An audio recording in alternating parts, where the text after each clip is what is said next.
Good morning and welcome to Abbaye aux Dames for the second day of the Normandy Peace Forum. And Frédéric Bedos is with me as usual, the founding president of the Imagine Project NGO. Thank you. It's an honor to be here with him. He's the vice president of the Normandy region. He's in charge of European and international affairs, as well as the reputation of the Normandy region. Give him a round of applause, François-Xavier Priolo. There are several thousands of you today here at the forum, here at Abbaye aux Dames, and it's also being published online, and you'll be able to catch it online later on. It's on the website, on Facebook, YouTube, so please also use our hashtag MPP 2023. And behind us, you have the sculpture, the Murmure sculpture that was made by Annie Bannon, a sculptor who also did the Brave sculpture on Omaha Beach. Yesterday, we had a lovely day. There were almost 5,000 participants following the plenary sessions, the sessions for young people. And let's have a look back at the images from yesterday. Vive la démocratie et vive la liberté. La paix, c'est difficile à obtenir, mais bon, il faut résister. C'est plein d'espoir pour toutes ces situations de conflit un peu partout. C'est encourageant qu'il y en ait qui résistent. L'utilisation du viol comme tactique de guerre, de torture, de terreur et de répression politique est un sujet difficile à affronter ouvertement.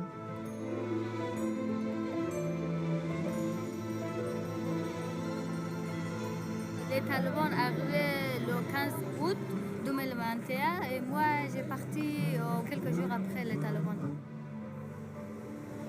I was given 48 hours to pack and leave, otherwise I would be in jail for 20 years.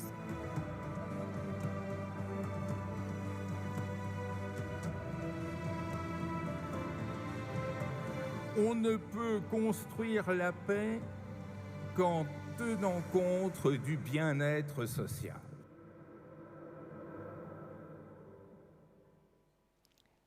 Voilà. Cette année, oui. Well, there you go. Une très belle première journée, effectivement. So we had a great first day this year. This year is the 75th anniversary of the UN's peacekeeping, and in the cloister today we have an exhibit paying tribute to the blue helmets of the UN and their partners. This exhibit was also presented in May in New York in Times Square. We want to tribute the sacrifice of 2,000 people who have lost their lives during peacekeeping missions in recent years. Here is some images of the UN campaign.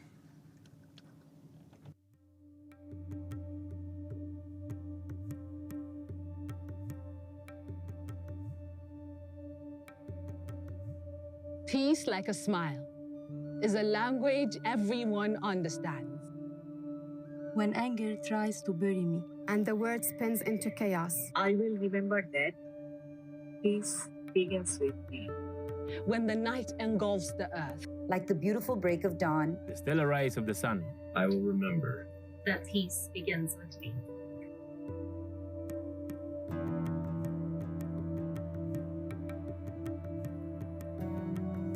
Des années à fuir. Des années à espérer.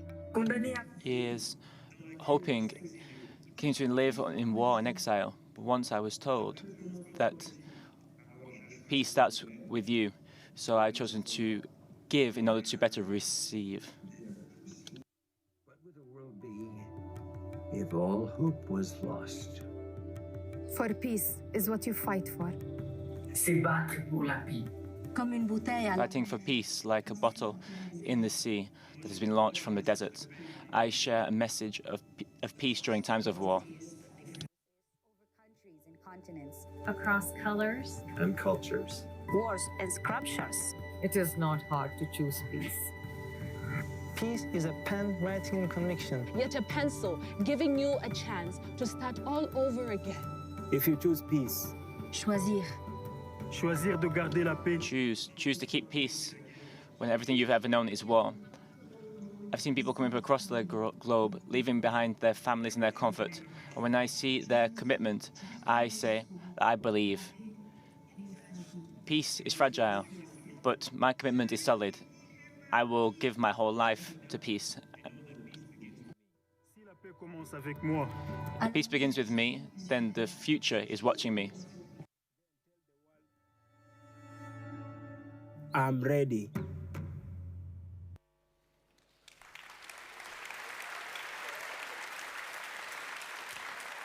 Il est secrétaire général adjoint des Nations He's the Deputy Secretary General of the UN in charge of peacekeeping missions, and we're delighted to have him with us. Please welcome to the stage Jean-Pierre Lacroix.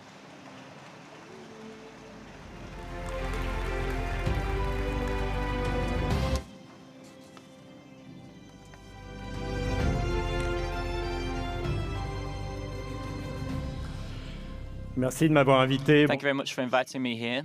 Good morning, everybody. Thank you for showing that video.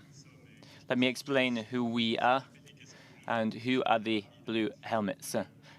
I will just be brief. We currently have 10 peacekeeping operations led by the UN across the globe, 90,000 personnes déployées. with around 80 to 90,000 people deployed. 60,000 soldiers, but also policemen and civilians. They have different sizes of missions that mainly have soldiers and which have a quite simple mandate. Simple mandate in terms of its definition, but not simple to apply, of course, such as ensuring that a ceasefire is respected. It's very important, ensuring that conflict does not break out again between two countries that have been in conflict in Lebanon or in Cyprus, for example. We have other missions that are more complex. We call them multidimensional missions. These are major missions that we have in Africa, in Central African Republic, in Sudan, Congo, and that we are now starting in Mali, where we have both civilians, soldiers, policemen. We work with humanitarian partners, development partners, and all of the mandates are given by the UN Security Council and periodically renewed. The mandates for these missions are more complex. It's active support to support the progression of peace agreements and the implementation of peace agreements, capacity building of states so that they can one day then themselves guarantee everything that they need to do themselves in terms of justice missions, police missions, basic services for the populations, and also protecting civilians, protecting the people that are feeling threatened. So that's just a bit of context. I wanted to give a bit of context to explain, give a bit of background to what I'm now going to say. I'm going to try and point out three things. First of all, that it may be obvious, it's the topic of this forum, but that peace can only be long-lasting if it is based on the commitment of the people, of citizens. And then I will try to explain what we do, what our colleagues, civilians, soldiers, and policemen do on the grassroots level in the field to try and build up a long-lasting peace alongside the people. And then I will try to explain that there are new challenges, new factors that we all need to work more on. So, first of all, peace can only be long-lasting if it's based around the commitment of people. What does this mean? Well, building peace is a process. It's a continuum, so to speak. It starts first and foremost with prevention, and then you must ensure that peace agreements are applied in a very inclusive way to ensure that these agreements are accepted and that really taken ownership of by the people that they concern. So first of all, we need to stop conflict by detecting the signals, the signs, which could then lead to conflicts further down the line. Hate messages, fake news, tensions between different communities. But often when it's efficient, it's never recognized. People don't know what's going on. But we're working to try and bring parties together, to bring different stakeholders together when they in a tense situation to ensure that the conflict doesn't break out. So if it works, generally, you're not aware of it because prevention policies are often involved in a situation where one of the parties is quite aggressive. So they may be not interested in us talking about prevention. So they wouldn't want to suggest that there would be potential conflict further down the line. Another aspect that is key to prevention is the creation of the proper conditions that will promote peace and that will prevent war. Work to build up the rule of law, work on the institutions, work with the police, justice, the prison system. Working to build up systems that ensure that all can get involved, creating voting systems which encourage freedom of expression where both women and men can vote and be candidates in the elections. And I am saying this, I'm talking about this, because this is very important work that is done by our colleagues in the UN. They never do it on their own. They work hand in hand with NGOs, other international institutions such as the EU, the African Union, etc. But furthermore, building the peace with the people is also working on other factors such as underdevelopment, exclusion, climate change, etc. I will talk about this more further on. So what do we do? Well, you saw the clip just now where we heard from colleagues and people who work on grassroots operations. You saw some of the soldiers wearing their hats or their blue helmets, some policemen and women who work on peacekeeping operations. We've got a colleague here with us who works in Cyprus. Welcome. civilians as well and people from civil society. So people who are not from the UN itself, but who work hand in hand with us. Well, building up peace, it means that we must ensure une mise en œuvre des accords de paix. That we can create a situation where peace agreements can be properly implemented. The problem with what we call peace agreements is that often the foundations are imperfect. They're negotiated in a non-inclusive manner because they're negotiated by war leaders or political leaders, but do not really have a strong democratic base. And this is our mandate. This is what we are asked to do. We are asked to ensure that these peace agreements then become a reality. Let me talk about the Central African Republic, where a peace agreement was negotiated in 2018, 2019. It was in Khartoum, in Sudan, and it was negotiated amongst the leaders of armed movements and amongst the representatives of the Central African state, which is quite a weak state. So there were armed groups there, but there were not citizens there. There were a few women there. There were some efforts made to bring women to the table, but it was not a perfect solution. I'll continue to talk about the Central African Republic, but it could apply to other countries. So our job then is to ensure that this imperfect, non-inclusive agreement, but it's better than no agreement at all. So our work is to ensure that this agreement becomes a reality and that it is accepted, and to help ensure that peace lasts. So this means for us that we have to work on implementing different mechanisms that help ensure that the peace process moves forward. Local committees, regional committees, national committees, committing alongside different groups from civil society. There are many civil society groups in Central Africa, like in many other countries, religious groups, women's groups, local level, national level groups, youth groups. So we go around explaining what this peace agreement means, working to prepare for future elections.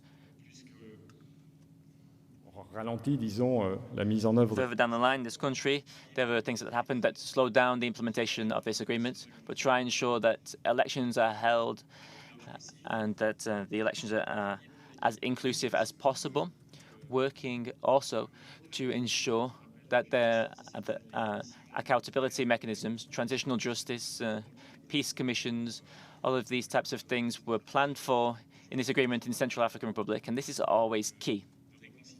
This is always a key part of reconciliation after massacres that unavoidably, unfortunately, seem to happen in these types of conflict situations.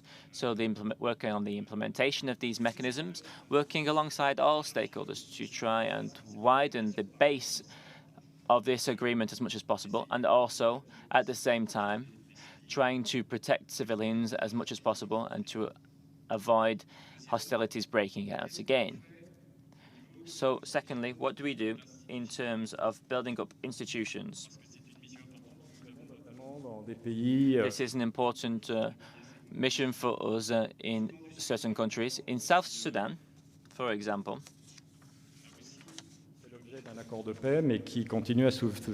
there is a peace agreement in place, but there is local violence still, which seems to break out. And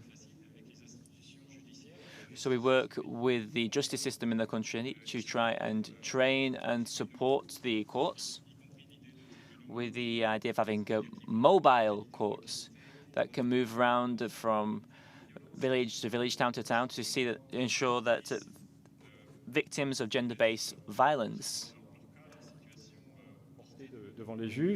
can have their cases brought to judges and heard in court. So we work with the justice system to ensure that they can do their work properly whilst respecting human rights,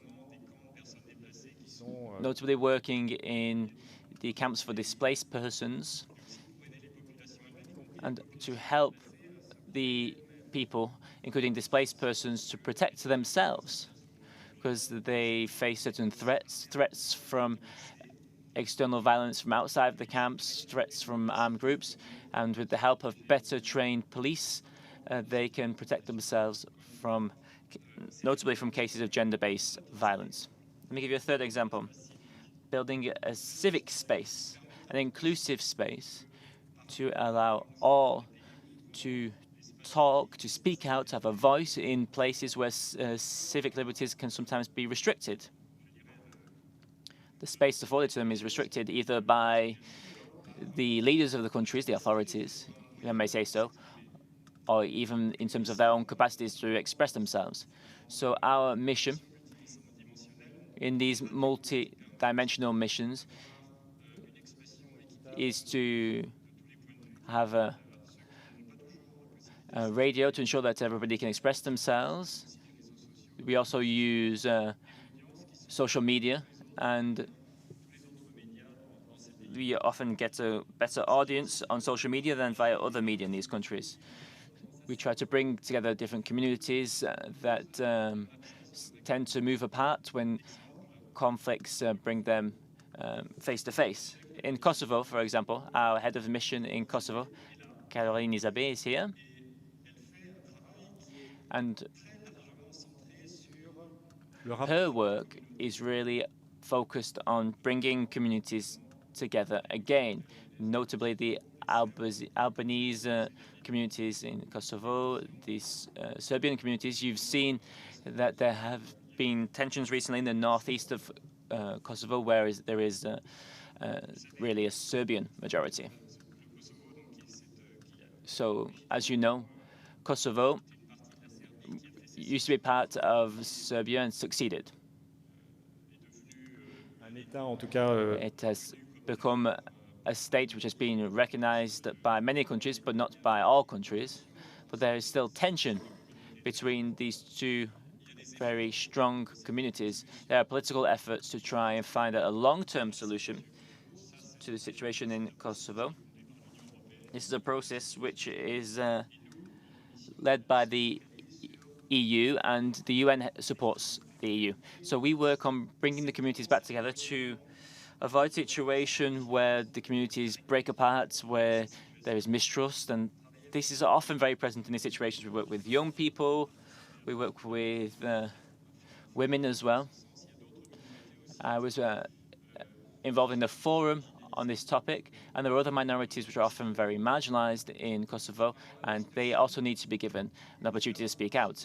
In Cyprus, there's the problem of the division of the island, and the communities live separately. They've been living separately for a very long time now.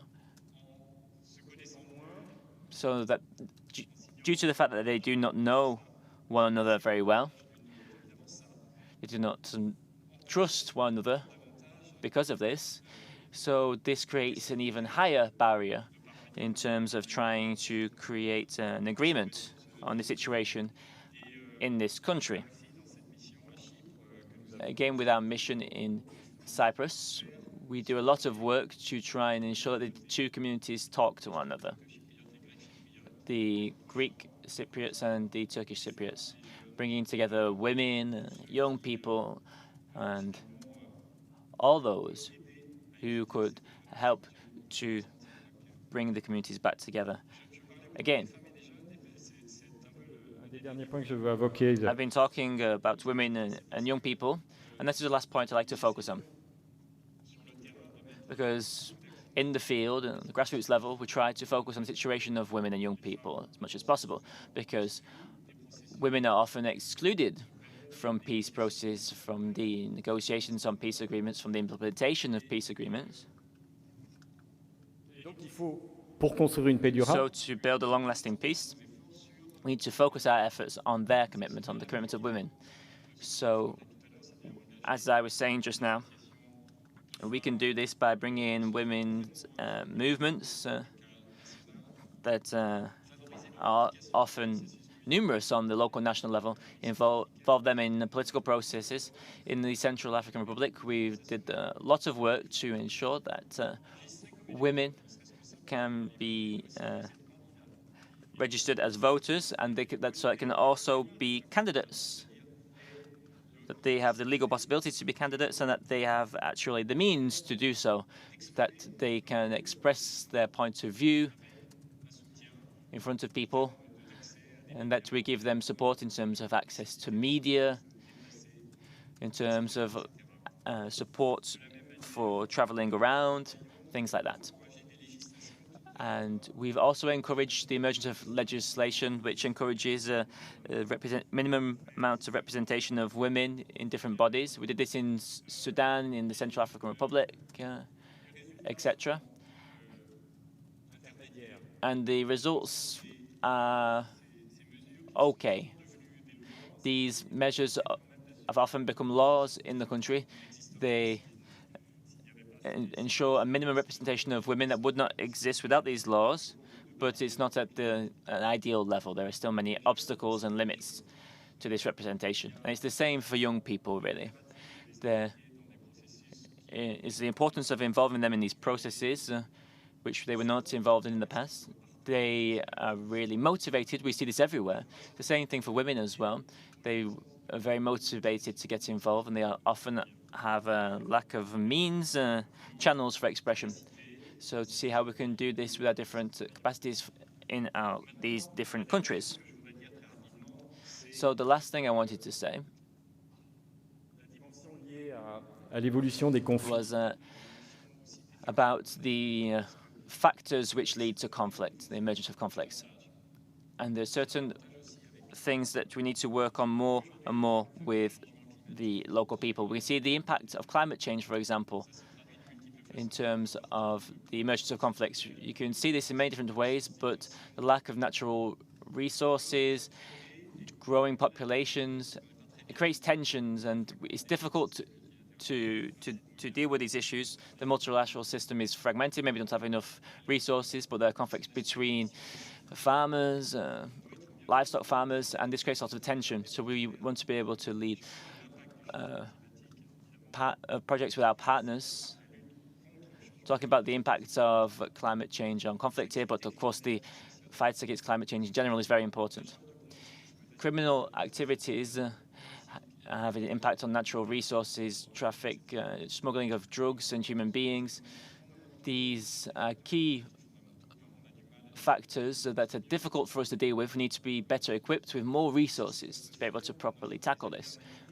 But we need to do this by offering alternatives to those who are recruited for these types of activities because they don't have any other activities that they could do. So in addition to all of the activities led by the UN and by our operations, we also have an important role in terms of dealing with global challenges, dealing with development, climate change, transnational organized crime, and other key major challenges. It's important to lead prevention initiatives and creating long-lasting peace by prevention, thanks to prevention, by dealing better with these major challenges which can lead to conflict. That's it for me. Thank you very much for listening.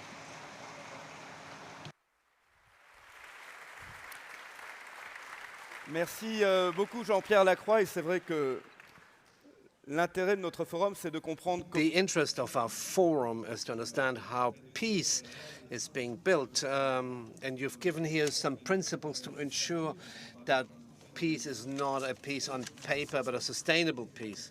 And it's not easy. So yesterday we tried to establish an X-ray vision of the resistance, and we've given the word to a certain number of figures of the resistance. And today we are going to see how we can involve populations in building peace and ensuring that they do not stay on the side. So in order to get back to peace, if it is possible, what do we need to change? What do we need to reform? To answer these questions, she's going to be with us all this morning. She's a member of the Forum Scientific Committee. She's specialized of safety in Europe and international issue, vice president of the Jacques Delors Institute. Nicole Niesotto, please give a big hand.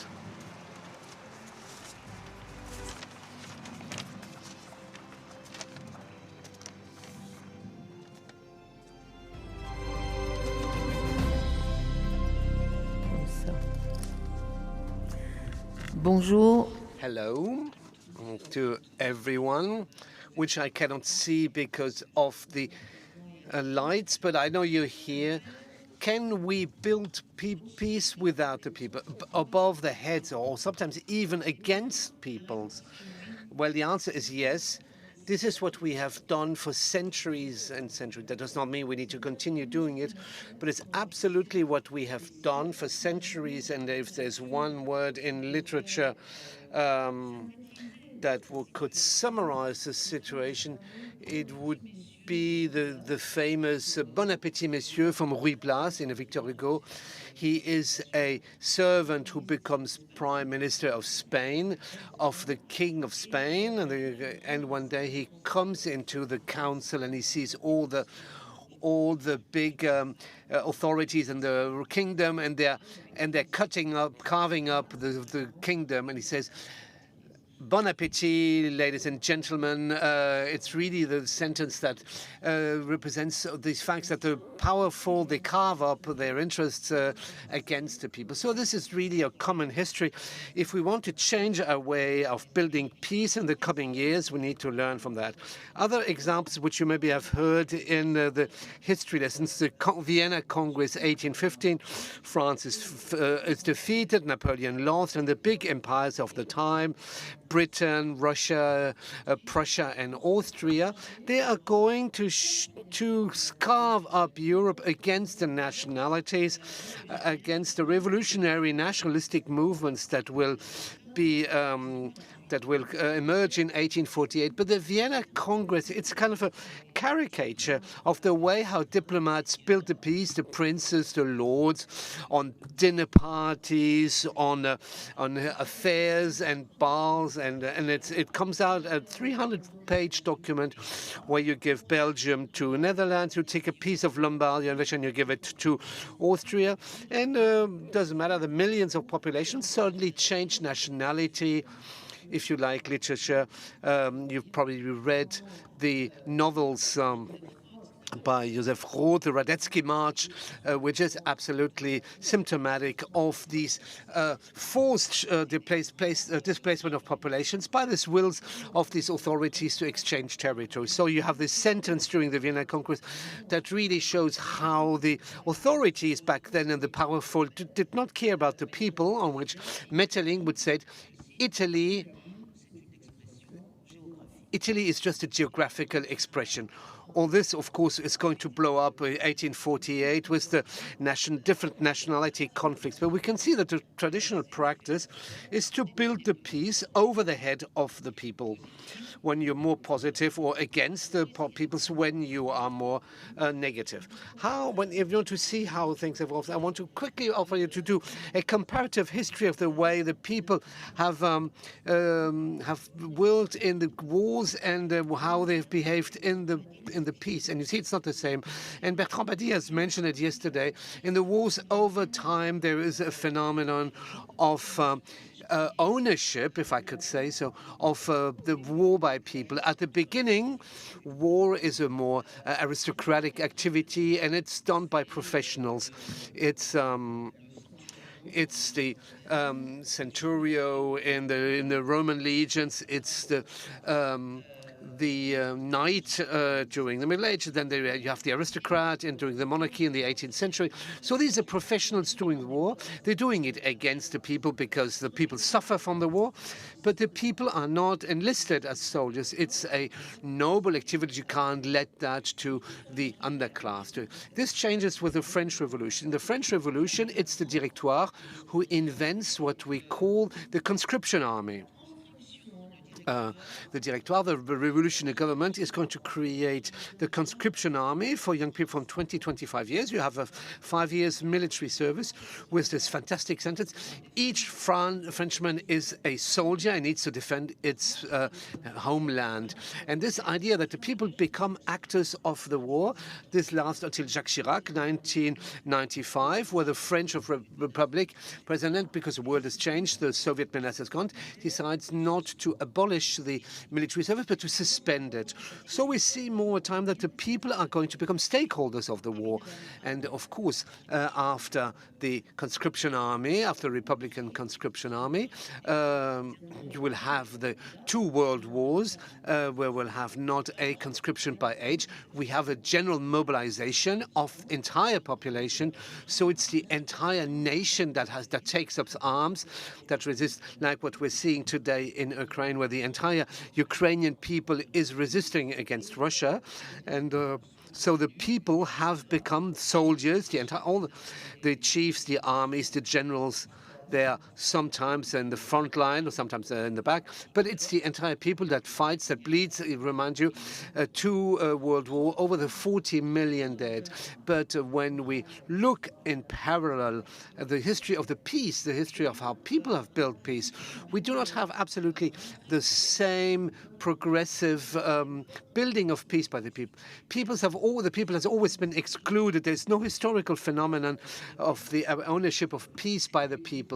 When the first diplomatic negotiations, peace negotiations, they're usually done by the kings themselves, by the princesses, who directly negotiate with their counterparts. Usually they negotiate the wedding of daughters because it allows you to ensure an alliance against others. So it's always the girls that are used, the noble girls that are used as variables and exchange monies for the peace. And afterwards, because it becomes difficult, they nominate delegates. So becomes the ambassadors that are going to become almost permanent representatives of all the kingdoms and royalties in the 18th and 19th century up until today, and then becomes a professional state diplomatic corps. So we have a history where peace is done by professionals of peace, but never what we have seen during the war is the consultation of the peoples are not consulted, and peace becomes more and more something done by initiate people, done in the secrecy of embassies, of the diplomatic corps.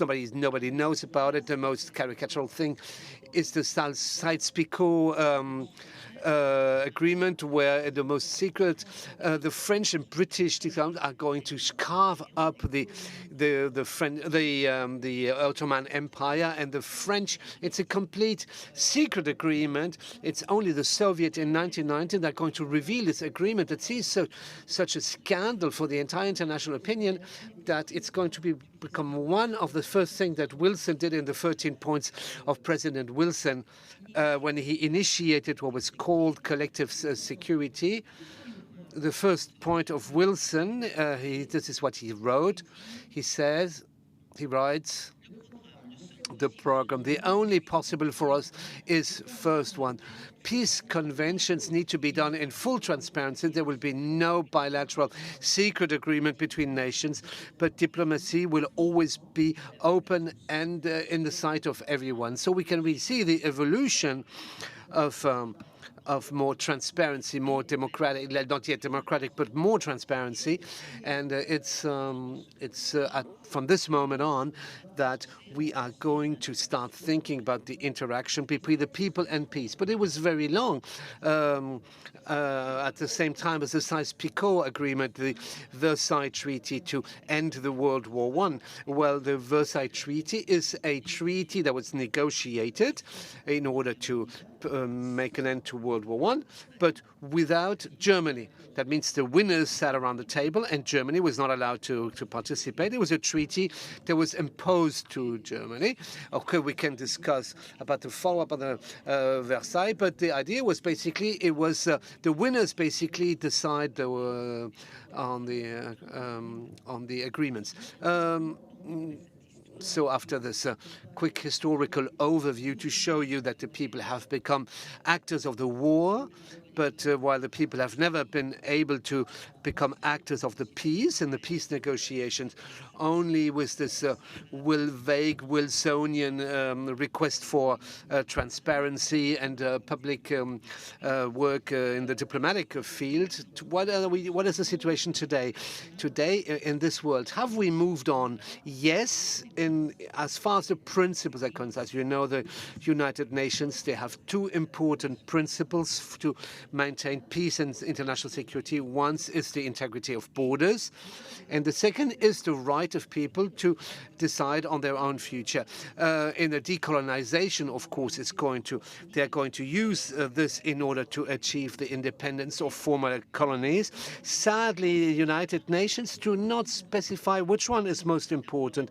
Is it first the territorial integrity, or is it first the rights of people to decide on their own future? And we have two very known ones, the Kurdish people and the Palestinians, who are the victims of the priority of the border intangibility. But nevertheless, we have this fundamental evolution on the right of people to to decide their own future. So, of course, I'm not going to speak about the decolonization because there are lots of examples, but we are running out of time. Since the end of Cold War, we're seeing two trends evolve in parallel. First of all, is the continuation of the nation-state diplomacy above the heads of the people. It's diplomatic peace. And it's the Dayton agreements, the peace in Bosnia-Herzegovina. Jacques Buchnik was going to speak that more after the war in former Yugoslavia. This was a peace that was imposed by the West and based on Western values to say no nationals founded on minorities, but cohabitation, multicultural cooperation in a democratic unit. That is the diplomatic peace that maintains the tradition that we've seen in the past centuries. But we still see a hope, something new. It is a peace by referendum. There's not many examples. I looked around, but I didn't find many. The peace by referendum, diplomats negotiate, and then the people are in charge of saying if they accept or not the agreement of the agreements. The best example is the Northern Irish conflict after the Troubles. The Good Friday Agreement, 1998, where the population of Northern Ireland voted at 71% yes to the agreement that was presented to them. So this is perfect. This is the first example I think we have where we have peace by referendum. Then we have a counterexample. It's the agreement in Colombia, the FARC agreement that was negotiated during 50 years that finally comes out. Everyone agrees. In 2016, we signed a peace agreement between FARC and the Colombian government and present this in referendum to the population. And sadly, the population says no to the agreement. So what happens then? Is it the people who decides to say no? Are they right to say no to the peace agreement? Or is it the diplomats who are right to want to impose peace? The conclusions of this this blocked situation is that it's not been ratified, but we do as if. But finally, the last example of referendum, peace by referendum, at least I hope, will be Ukraine, because President Zelensky is constantly saying that any agreement, I checked the exact wording because let's make sure that we don't make him say what he doesn't say. Any compromise with Russia, should there be one, will be submitted to referendum by the Ukrainian people. So we can see here a trend that is maybe going to be characteristic of the 21st century. I want to finish not on a note of hope, on a note of complexity. I think in these topics you need to avoid having a simplistic approach. Peoples are good, nation states are bad. We need to think the complexity of the issue. And for this, I'm going to ask 3 questions our panelists will be able to discuss if they want. 3 questions that seem to me fundamental. How do we ensure that the people own the peace? And this is what the Ambassador Lacroix was trying to explain. How do the United Nations help to appropriate by the populations, by the peace agreements that can be presented? There's not many solutions to that. The best example for that is maybe World War II. The defeat of Germany, the capitulation of Germany, one of the conditions for rebuilding West Germany was the ownership by the West German people. The other one were occupied of democracy. And we did a peace by appropriation. It was a condition by the right or the rule of law. It's the Americans that wrote the German fundamental law that creates the German fundamental republic, and it worked. During the entire Cold War, West Germany was a big democracy, so the appropriation by the imposed rule of law, it can work. But the example of Bosnia-Herzegovina shows that the appropriation of peace from based on Western values, no community-based rule, but by cohabitation, it didn't work in Bosnia-Herzegovina. So what is the lesson we can learn from that for the future? I think there's two issues that we need to raise in order to so that you have a better understanding of the complexity of this world. The first question is, are the peoples always right? Are the nation-states always wrong? Should we replace the reason of state, the reason of state by the people's reason? That's not a simple answer. And can democracy be imposed by peace? We've seen it in the war in Iraq. A U.S. failure. You cannot impose democracy by force. But can we impose democracy by peace? I don't know. I have many doubts on that. And to conclude with this doubt, which is not pessimistic, is just a recognition of the complexity of the things that I'm going to quote Raymond Aron, which it's being quoted at all occasions, but I think this one falls. The choice is not between good or bad, or good or evil, but between preferable and detestable. And thank you very much. Thank you, dear Nicole, for this brilliant. I think we could have not 1 year in the forum would not be enough to deal with this. I would remind Nicole your last book, Europe, Change or Perish. It's sold here. Vous restez en effet avec nous jusqu'à la fin. You stay with us because you will be part in the panel. Today we'll have two debates. The first one is going to be these peace on paper that ignored the people, and the second debate tries to answer the question, how can we get back to peace? For this, we welcome the politologist and the Emeritus teacher at Sciences Po, Jacques Rupnik, the former ambassador to France and author of the book on Africa, Nicolas Normand. He is a teacher at ESSEC and the politologist, specialist of defense issues, Frédéric Charillon.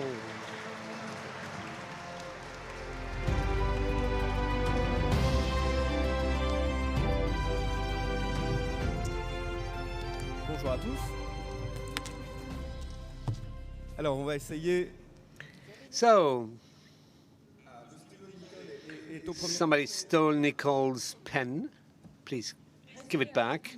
Do not run away, Nicole. Somebody is going to give you a pen and thinks I always have one extra.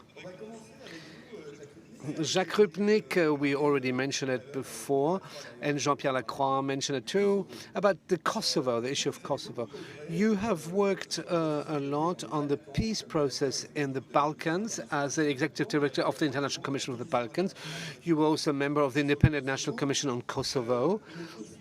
The conflict in the former Republic of Yugoslavia was a true trauma in the European continent in the middle of the 90s. We're interested in this roundtable, the way to associate peoples to the building of peace in this your experience on the Balkans is very interesting. And what lessons have you drawn from it 20 years later? Hello, and hello everyone. The lesson, it's a mixed bag, and it's a polite way of saying it. It's not a fantastic result. In Bosnia, peace was imposed by a military intervention, just like in Kosovo. So in both cases, you had a process that is a result of a military intervention. You have, following this, you have the impression of an international protectorate. And in the case of Bosnia, very often people say that the Dayton Agreement, they are actually responsible of the entire blocking of this country, the fact that the impossibility of getting above the conflict. That is extremely unfair. Richard Holbrooke, who was the main actor of these agreements, the Dayton Agreement, he's written a book that coincides with that's called To End the War. How can you end the war? And he said there's three main pillars. One, diplomacy, the rule of law, and third, a credible threat of the use of force. You can impose it to all the actors of the war in Bosnia, a solution that is not ideal for anyone, but because you have the threat of usage of force, which is why Milosevic accepted in Dayton to make the biggest concession. And that did not prevent in any way afterwards other political actors to create another constitution, which Dayton was saying is that it's peace by separation. Dayton is peace by separation in Bosnia. On one side, you have the Republika Srpska, the Serbs, and the other side, you have the Croatia, and mainly Muslim Bosniaks. So you impose peace by separation. We are saying 20 years later, it's Dayton who is responsible for the fact that Bosnia does not work today. No, they had many opportunities to change this constitution that was inherited from Dayton, that was completely temporary. There were numerous attempts that some of them actually almost succeeded, one that failed. Mainly because of the fault of the main Bosnian, in the name of a principle peace. The French love it because he refused, in the name of the idea that Bosnia becomes a citizen state, so no more distinctions. I mean, Bosnia is the only country in the world where the constitution does not have a subject. There is no Bosnian people. It's a state made out of three communities. So the Bosnian leader says, I refuse this constitution, and that's how the reform project failed, because this idea saying that that the constitutional reform. Am I speaking too long? Okay, I just wanted to say, we have tendency to say it's the fault of those who imposed peace if it did not result in a lasting agreement or harmony between the communities. That is not exactly true. The second thing is one thinks that justice can, the rule of law, just the international rule of law can contribute. That is the case of Bosnia, and we had an international court of justice in The Hague. General Mladic, who was in charge of the massacre in Srebrenica, he was sentenced. Karadzic and even Milosevic was sent. He was able to be sent in front of the international court. First of all, because Serbia was vanquished, and second, because the government that overthrew Milosevic sent him to The Hague. He was. It's good to think about this, because the case of Russia, which is often mentioned, is quite different. First of all, it would have to defeat Russia, and would be that the successor of Putin should agree to put him on a plane and send him to The Hague. So there's the example of the justice. Yes, justice the rule of law can favor the dialogue after a war. Sometimes naming things, say things openly, it's sometimes more important than to punish. Yes, you can say that. So you start a process. The South African model was often quoted in this point. The results are in Bosnia also very mixed bag. But you have the other example of Kosovo. In Kosovo, you have a guerrilla leader of the UÇK, the Liberation Army of Kosovo, Hasim Taci. Just ask Bernard Kouchner, who was his main counterpart, because Bernard Kouchner, after the military intervention, he was the first representative of the International Protectorate in the Kosovo, and he was daily dealing with Hashim Thaçi, and he says a lot of good things because he was the one who helped him to build the new situation. I just wanted to get back to the actual situation. Hashim Thaçi, as the president of the Kosovo, he was willing to sign an agreement with the Serbian president to modify the border between the two countries. Basically, the Serbian enclave, where the Serbian population in the north of Kosovo would be adjoining Serbia, and the Preševo Valley, where there's a majority of Albanians living, would be linked to Kosovo. We would change the borders in order to have peace. So you change the borders to have peace. The two actors went to Washington in front of the U.S. president to sign this agreement. The same day, the Hague Tribunal announces that Hashim Thaçi is so the agreement is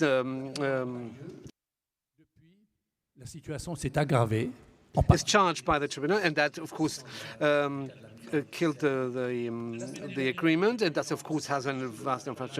Yes, last week there was a meeting in Brussels, and the first minister of Albania, the Serbian minister, the complete failure. They do not talk about. I mean, the huge drawback. The first question: the person who's been designated potentially as a war criminal, the former guerrilla leader, who was willing to make major concessions to achieve peace. Has the justice in this case favored peace, or has it, let's say, the democratic transparency like it exists in Kosovo has favored the solution of the relationship between Serbia and Kosovo? I leave you with this thought. And the last point, I know that there's other topics. On the issue of Kosovo, why is it important to come back to it? Because it is being used today by Russia. Yes, that was my question. We will get back to this on this idea of justice for or against peace. Are there any lessons that can be drawn from what happened in the Balkans for the solution or not of the conflict between Russia and Ukraine? I propose that we ask the other panel members, and then we get back to it. So we continue, yes, with you, Frédéric Charillon. You are also a politologist, and your work deal with foreign policy, defense, and international relations.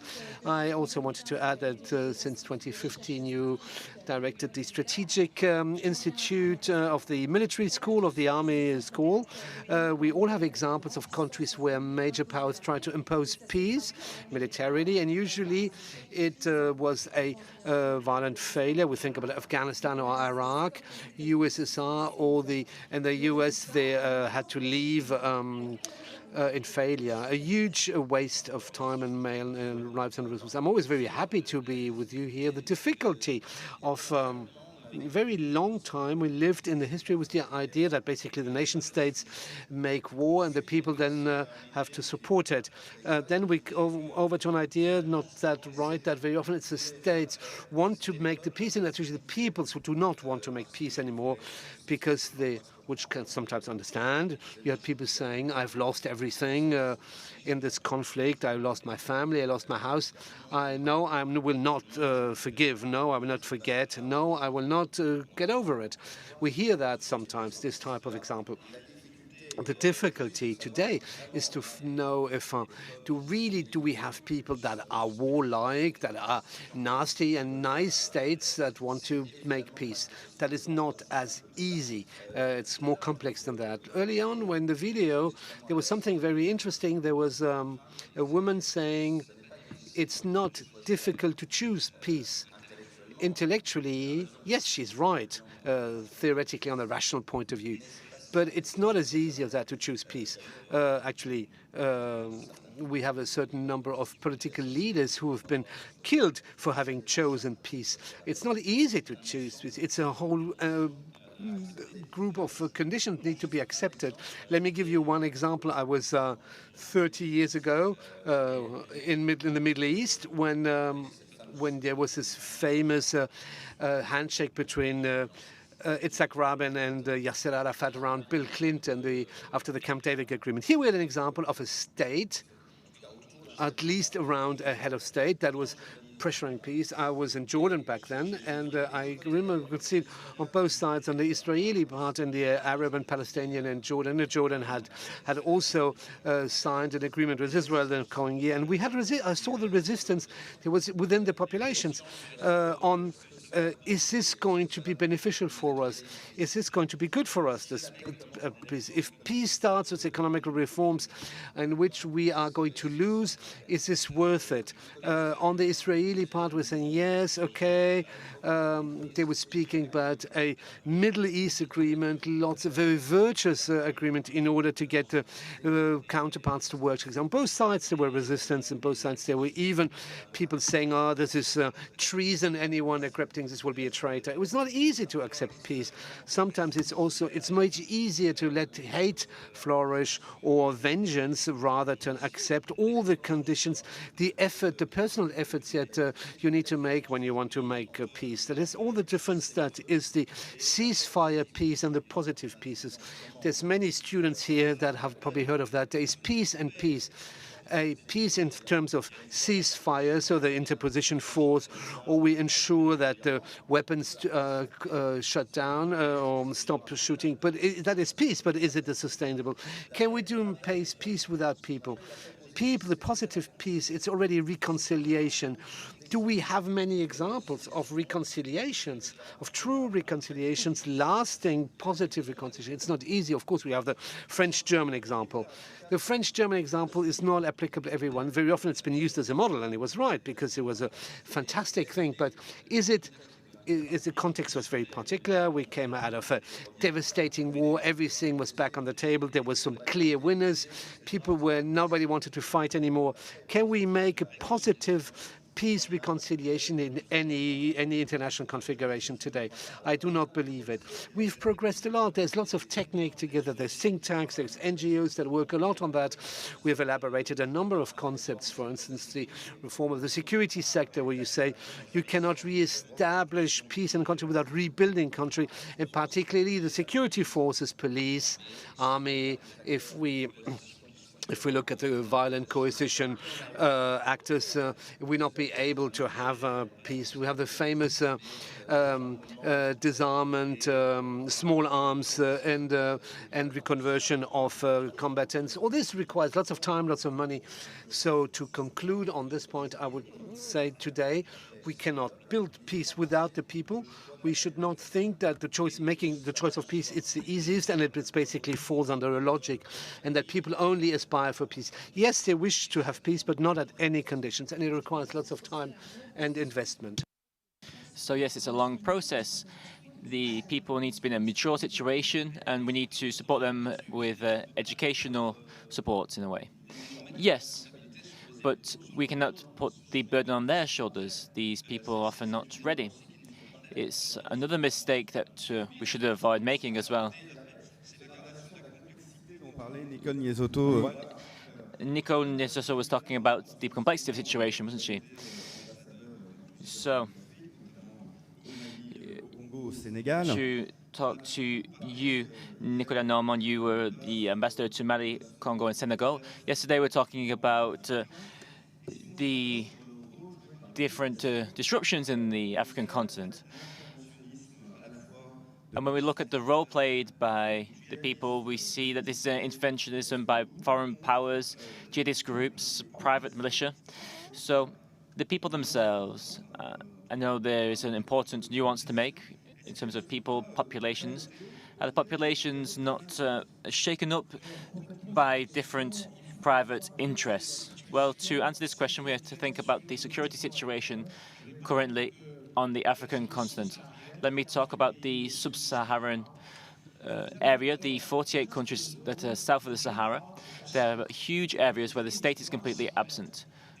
where there are areas where there are no master, where there's no police, there's no justice system, there's no public services provided either. This is what we call a Far West. There's a Far West here that has no sheriff.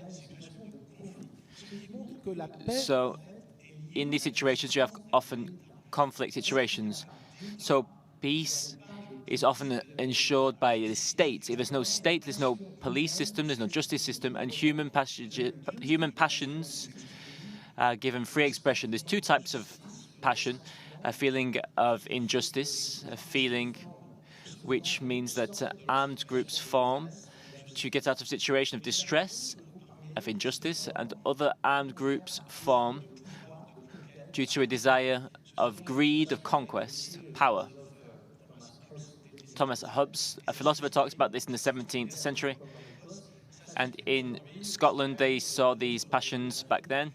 And now you can see this in the sub-Saharan region in the Far West without a sheriff.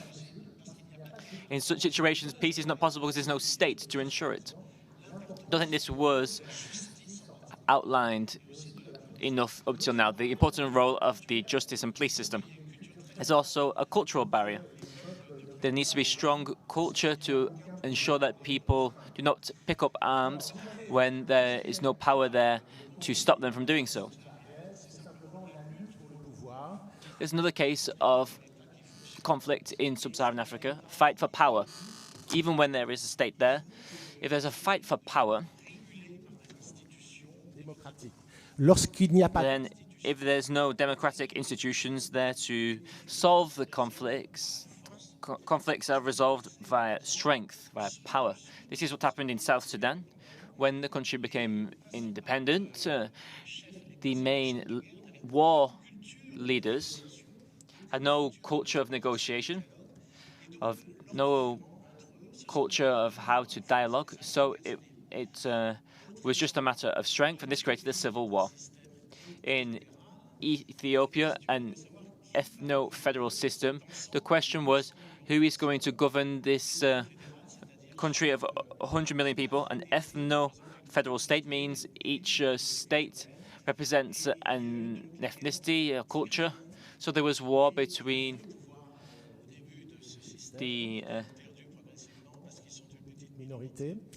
Tigrians, and they were a small community. They lost power because they were a minority. So it was a classic war like in Europe in past centuries, in centuries gone by, to try and claim power.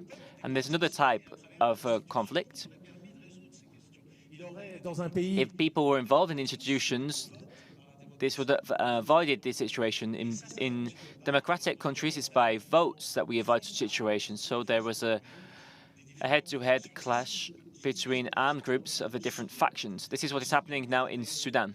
In Sudan, there is a clash between the regular army and a large militia, which is a competitor of the main army. It's not an ideological quarrel or a community-based quarrel. It is a quarrel just for power. En Afrique subsaharienne, tous ces conflits sont des conflits internes. Il n'y a pas de conflits internationaux. And there's another type of conflict in sub-Saharan Africa, third type. These are all internal conflicts, and not international conflicts, and that is jihadism. Jihadism, with this concept, there's no notion of people. That's not the issue. The problem is not that of a people, but is civilization. They propose another model for society, another political model based on divine law as they understand it. Salafism, which is a variant of Islamism. Jihadism is a form of revolutionary Salafism, which wants to impose an organization of society by force based on their understanding of religion, inspired what they believe is the situation of Islam in the 7th century. They put aside the last 14 centuries of the evolution of Islam. They want to go back to the roots, and they want to be a revolutionary force. They're not focusing on the issue of peoples, of borders, of states. That's not an issue for them. Their issue is a civilizational issue. They want a new model for civilization, a new model for political organization based around what they believe is divine law. So peoples do not exist to them in their vision. the fourth type of conflict, which is a bit more rare, but which is something you can also observe in sub-Saharan Africa, and that is separatism. Separatism is the idea that there's not just one people, that the population is divided into several different groups of peoples, and these peoples cannot live together side by side peacefully. The question is currently being asked in Mali. For Bamako, for the authorities in Mali, there is just one people, the people of Mali. But for some of the Tuaregs, for some of the nomad Arab Berber populations in the north of the country, they believe they represent a different people from the rest of Mali, and they should create a separate state, and there is a separatist war in the country. This war has been supposedly now dealt with thanks to a peace agreement, which was negotiated by diplomats and not by the people.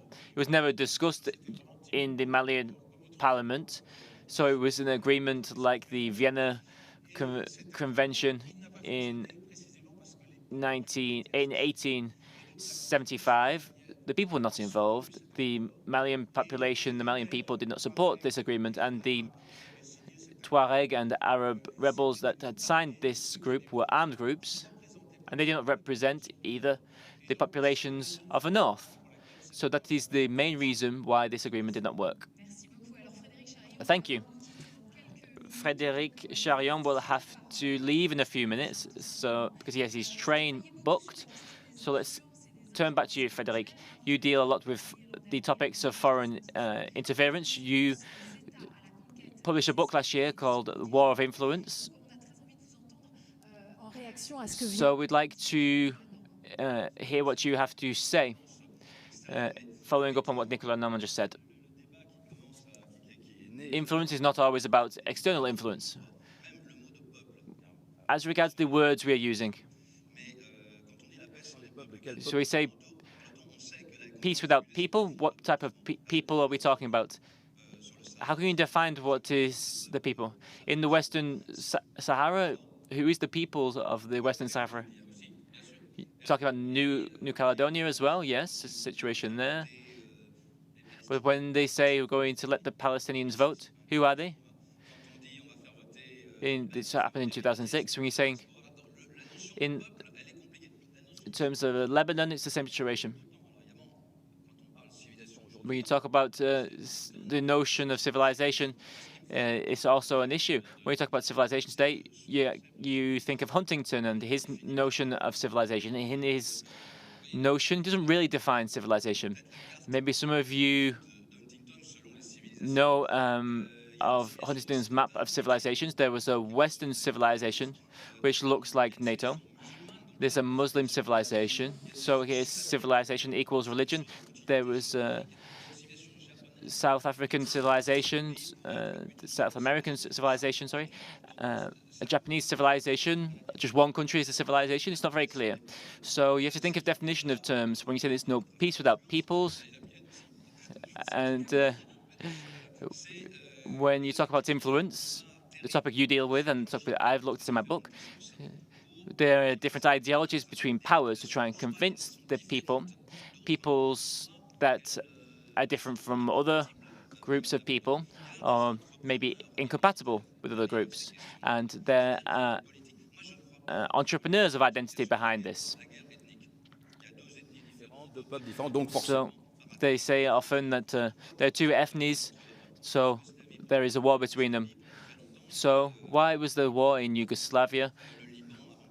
Why in Lebanon before the civil war there was no civil war? They're not always at war, these countries, so they're not always incompatible. But there are entrepreneurs of violence, entrepreneurs of politics, who influence people to convince that they must separate, that they're not compatible, they cannot live side by side. Nicolas Niezotto, would you like to react to that?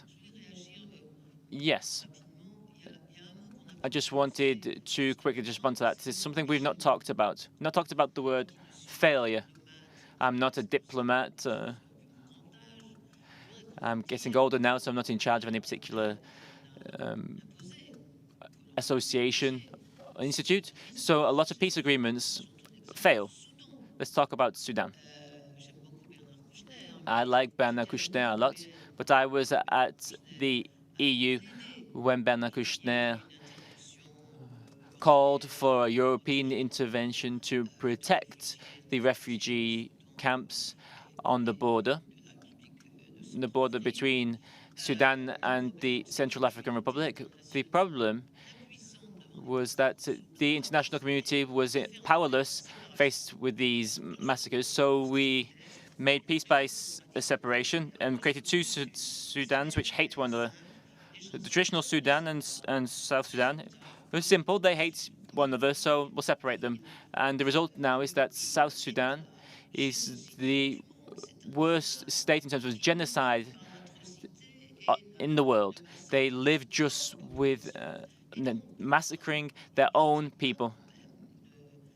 So why is there not more collective thinking about our failures? Peace by separating peoples is not the best recipe for peace. There are a lot of other examples of failure. I think Bosnia-Herzegovina was an absolute failure as well, but for other reasons. So that was the first thing I wanted to say. The second thing I wanted to say is that peace is always looking to the future. When you are in war, you're not thinking of the future. War is a question of survival, but imposing peace, creating peace, is because both countries are starting to look towards the future, a future where peace can be based around the reconciliation of enemies, such as the French-German War and European integration. There was a vision of the future which continues to evolve today. You may have a vision of the future which may be more political, peace by separation. That was decolonization. We may judge this now and wonder whether it really did create situations of peace or not. But my question is, when you compare visions for the future between the belligerents and between Westerners, who are often there in the background supporting the negotiations of peace agreements, is it the Western vision which wins the day? I'm sorry, I'm looking for my words a little bit, but should we allow more multiculturalism come to the forefront, more of a local culture come to the fore?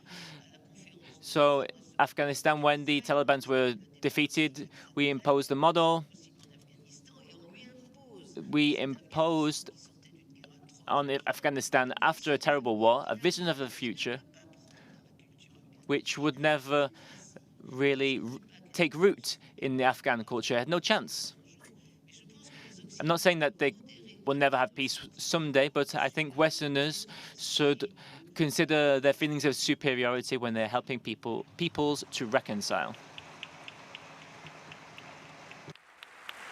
On va arriver au terme de cette table ronde, mais il y a...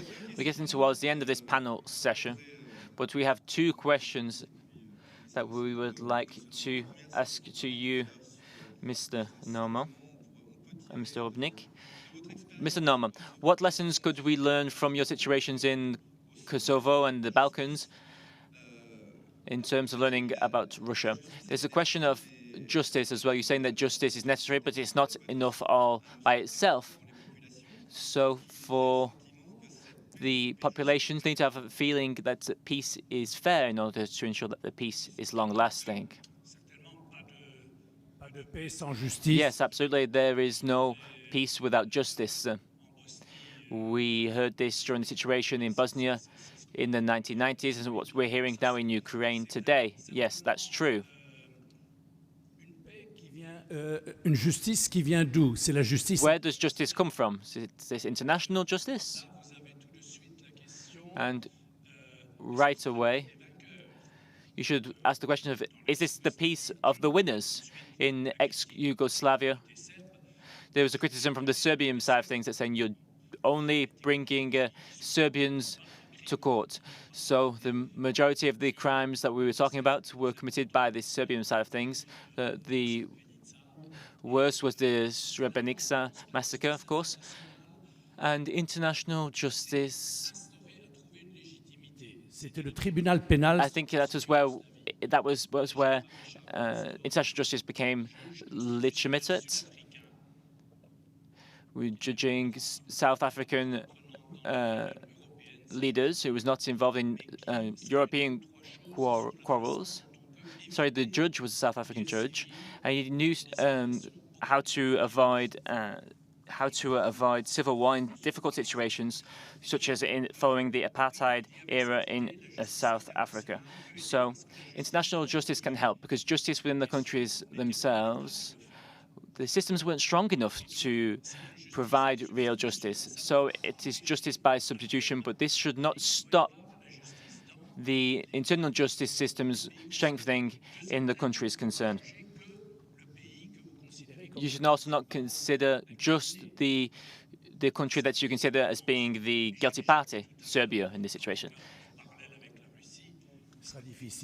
In the parallel with Russia, it'll be difficult because, first of all, you need a military victory. You need a power in Russia that would be willing to send criminals to the criminal court in The Hague. So we should not allow dialogue, we should not support dialogue amongst civil society as well. There are courts, yes, but there are often NGOs that try to create dialogue within civil society. It's not easy because we think that civil society, by definition, is opposed to nationalism. That is something more transversal. When I worked with the International Committee on the Balkans, each of the members had their own way of working. Simone Veil, for example, was the French representative on our committee, and she said we should not use the word genocide so easily. Everybody was considering themselves victims of genocide. She was saying to people in Bosnia that had just suffered from genocidal acts. And she said, well, everybody in Croatia was talking about genocide. The Serbians are talking about genocide. So everybody's talking about genocide at the moment. And that was what Simone Veil was saying. Bronislaw Kenevek, the foreign minister of Poland, our friend, said that from Solidarność experience, we're against dictatorship. So what's the problem in Balkans? Well, there is segmentation in Bosnia between Serbia, Croats, Bosniaks, and Muslims. So we need something more cross-cutting. But when we looked closely at civil society in the country, it was structured in such a way that you had community-based organizations, religious organizations, that actually more entrenched identity-based passions. And during the war, they, in a way, supported those who were leading the conflict. So one last word on justice and civil society. When you want to judge the guilty partners, it's because they are the ones who have prevented peace from returning. So that's the logic of international justice. You should distance some people from the political competition because they were those who were leading war. Karadzic and other characters were set aside. And straight after the war, 6 months after, we said, we're going to have elections. So who wins the elections? Well, the three parties. And after the confrontation, they were made legitimate, given democratic Western legitimacy, which just continued the three-party system and the blockage that created the conflict. It was really interesting to hear from you, but we have to have time for everything. One last question for you, Nicolas and Norma. I think this question will help to wrap up this roundtable session, this panel session. Yes, it's all complex. It's essential, we believe, to involve the people in peace negotiations. But is this condition alone enough? I think we've already started to answer this question. We think we need to maybe do something more holistic, maybe something more systemic. I mentioned this already. In certain situations, there is no possibility for a peace agreement because there's civil war due to a lack of state, public services, justice. So when you can actually do a peace agreement, create a peace agreement, is quite rare. So the only peace agreement that exists in the Sahel region is in Mali with the Tuareg separatists. And as I said earlier, the people were not involved in this agreement. And the elites, they were divided over this topic. So this agreement was forced in by the international community. The Mali was beaten by separatists in 2012, and then again in 2014. In 2012, it was an alliance between the separatists and jihadists. In 2014, it was the separatists alone that defeated the Malian army in Kidal. So Bamako had to sign this agreement in a way. This agreement was negotiated by professional diplomats, mainly by Algerians. It was signed in Algiers. The people were not at all involved in this situation. It was something that was managed by professional diplomats. Were people even aware? Yes, the people were not aware. So there were several months of negotiations between armed groups that did not represent the people from the north either. They just represented the minority that took up arms, and Bamako, that was meant to represent all of the Malian people. And when this agreement was signed by the Malian authority and by the armed groups, the different armed groups that took up arms, there was no debate in the parliament on this text. There was no communication by the Malian authorities to explain to the population what was the content of this agreement. It would have been very important to explain the contents of this agreement to the people, given that it concerned the whole country, not just the north of Mali, because it was about transforming a unity state into a federal state with lots of autonomy for different regions, and thus the armed groups would accept to disarm and to be brought into the national army with a unique form under the name Reconstituted Army, and the elections should get rid of armed groups and bring back the people to the forefront. So the Malian president, when he stood up for re-election in 2017 to gain votes in the north, he made a key concession which disrailed the agreement. So it was to give intermediary authorities to the armed groups. So the armed groups were given a lot of power, and these armed groups had got what they already wanted, power in the north.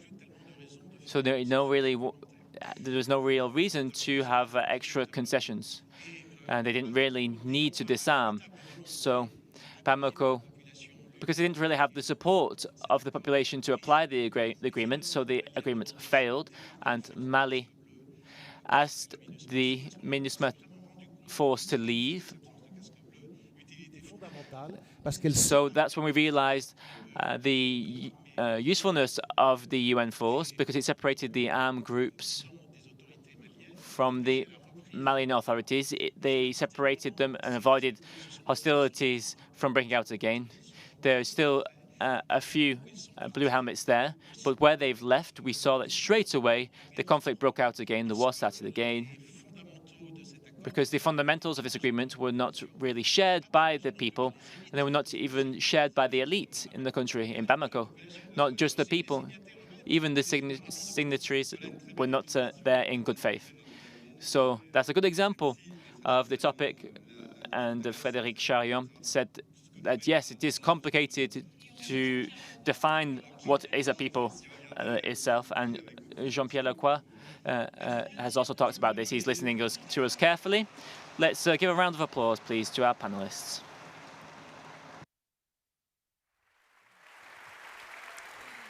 On y a fait allusion il y a un instant, donc je vous rappelle l'ouvrage de Frédéric. We talked about Frédéric Charion's book, War of Influence, States at the Trying to Conquer Spirits.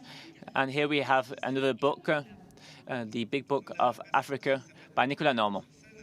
So you know the next person who will be walking up to the stage, the former Prime Minister of France and founder of the organization Leaders for Peace, with the belief that with the perils that are threatening the stability of the world, the issue of peace is a civilizational issue. Let's welcome to the stage Mr. Jean-Pierre Raffarin.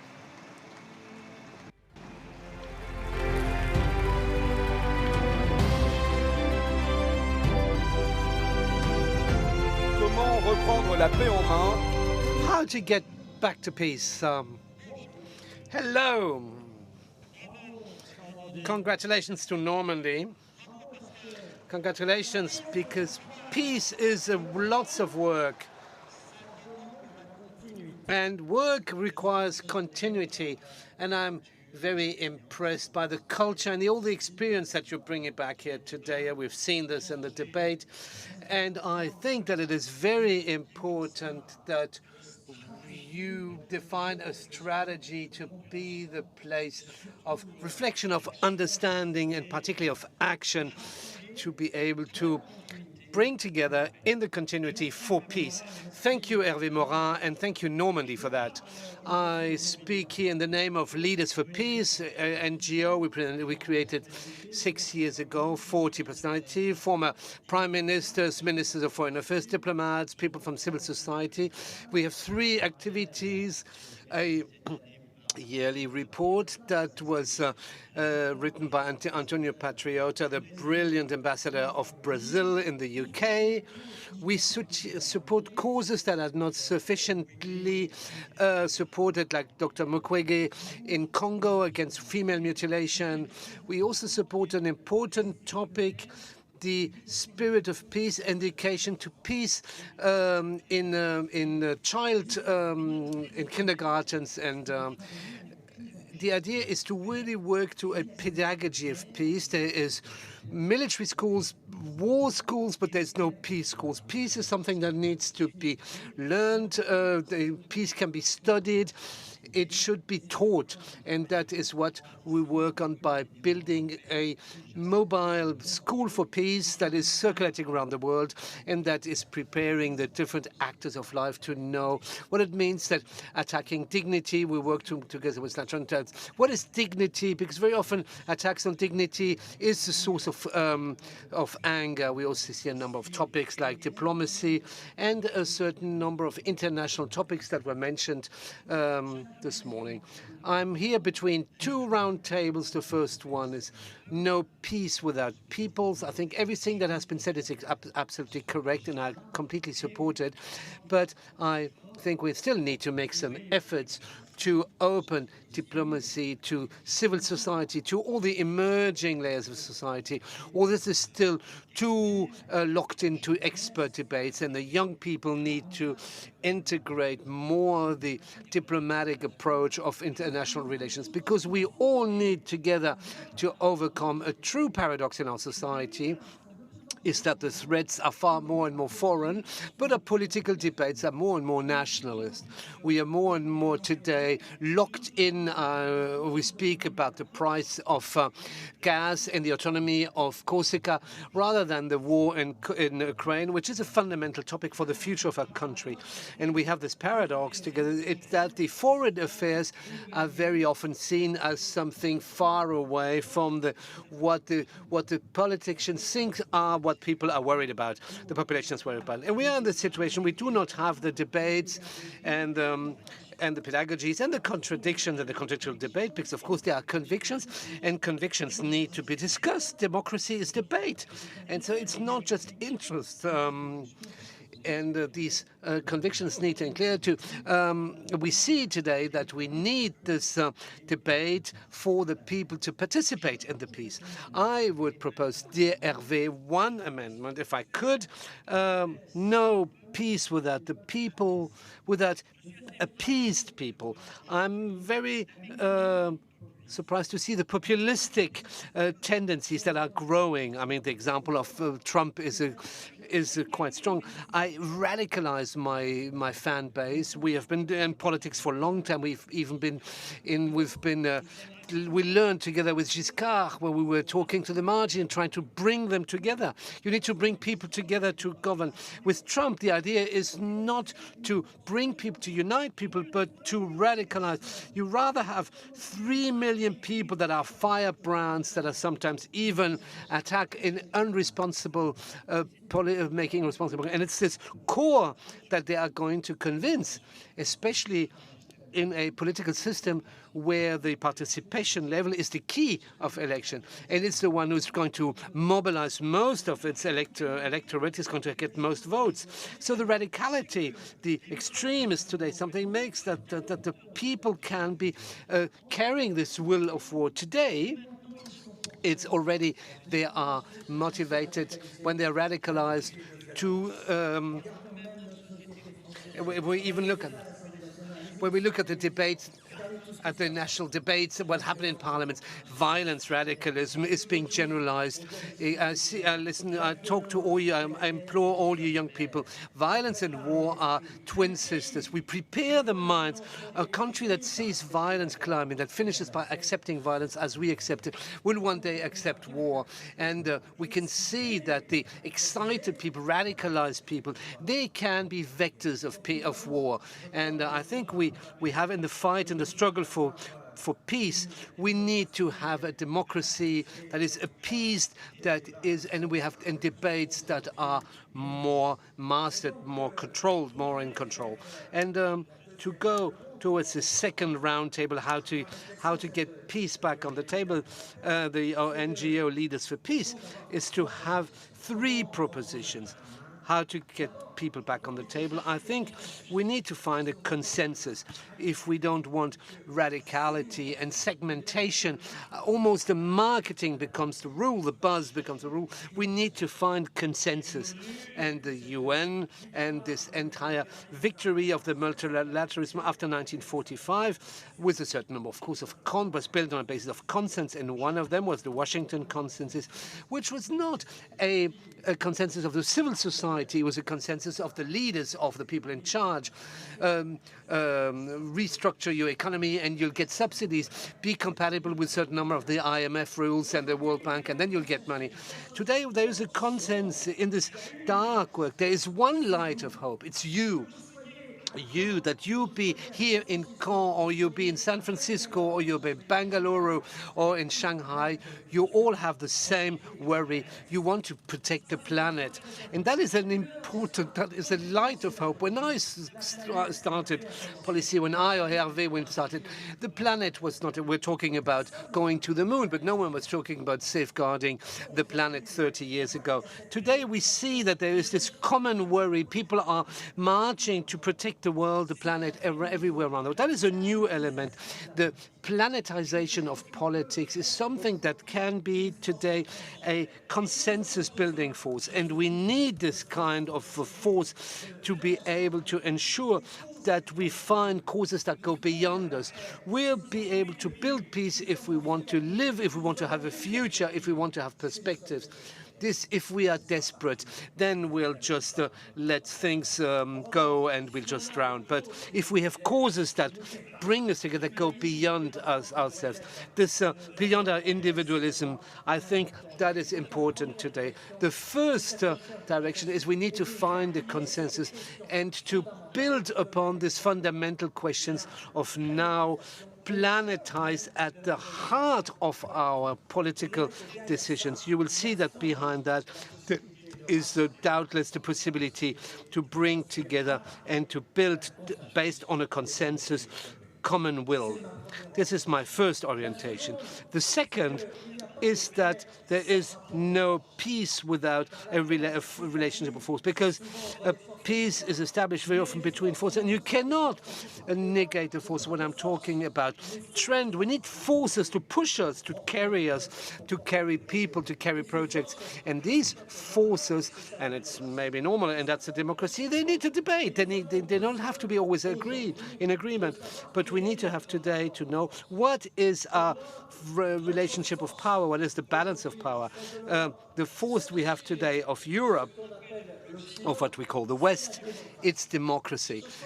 It's the democracies today that could be our balance of power. And we know that we see that these democracies, they're weakened. We see that our European building is fragile.